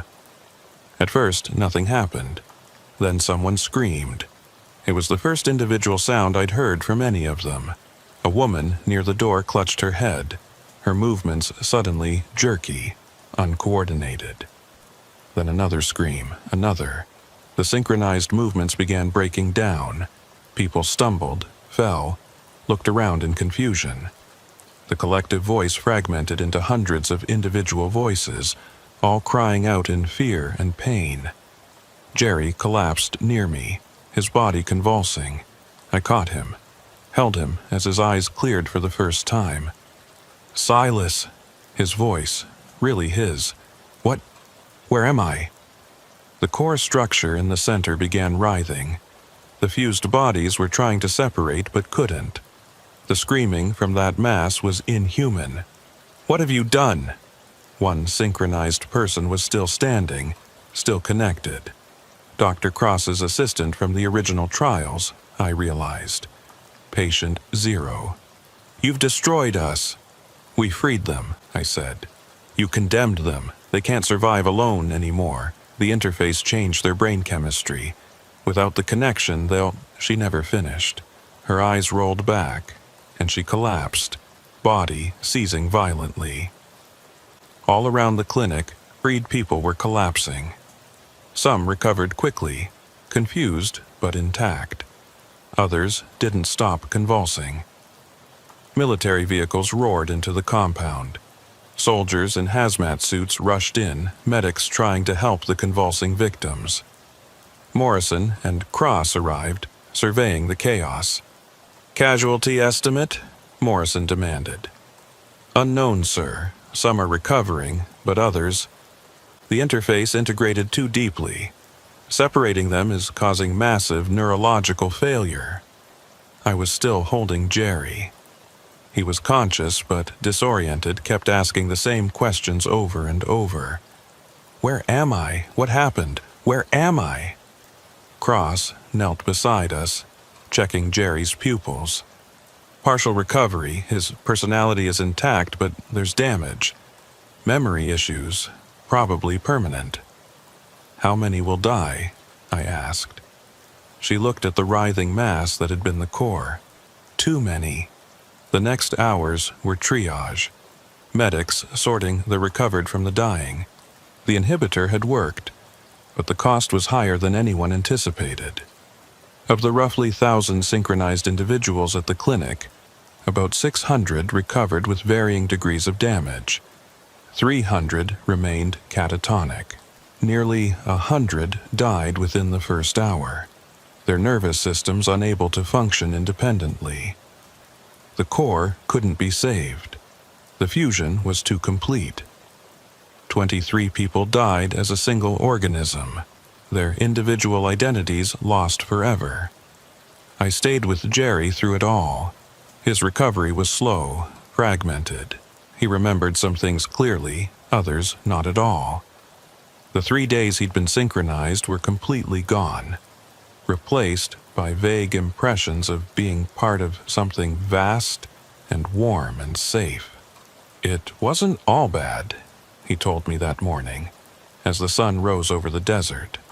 Being connected, no loneliness, no fear, just purpose. They kidnapped you, used you, maybe, or maybe they offered something humanity needs, connection. Real connection, not just digital likes and shares. Morrison debriefed me for 12 hours straight. Every detail about the synchronized groups, their behavior, their apparent goals. The military was already planning operations to deploy the inhibitor at other infection sites, but we all knew it would mean more deaths. We stopped them, Morrison said. That's what matters. But had we? Reports were already coming in from other border towns. New synchronized groups, moving differently, learning from what happened in Presidio. The interface was evolving, adapting to the inhibitor. Cross showed me the data before I left. It's not over. The interface is still out there, still spreading. We bought time. Nothing more. So what do we do? Learn to coexist, maybe. Or find a better solution. One that doesn't involve mass casualties. They released me after a week of observation. No signs of infection, no synchronization symptoms. I was one of the lucky ones. Close enough to see the horror, but not touched by it. Jerry's company paid out my contract in full, even though the delivery had ended in disaster. I used the money to buy my own truck, start my own small operation. Safer routes, regular cargo, nothing medical. But I still drive through West Texas sometimes, can't help myself. The desert highways where it all happened. They're different now. Military checkpoints every 50 miles. Warning signs about reporting suspicious synchronized behavior. The abandoned vehicles from that night still rust on the shoulders, monuments to the forgotten. The Presidio clinic is gone, burned to the ground by official order.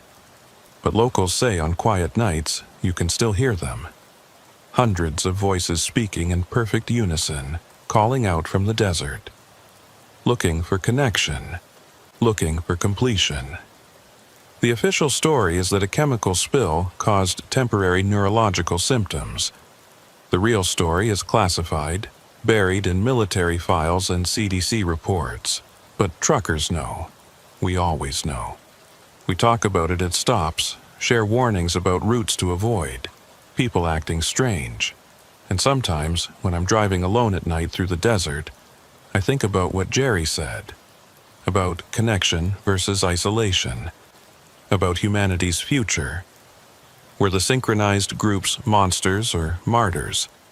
Were we right to stop them? I don't have answers.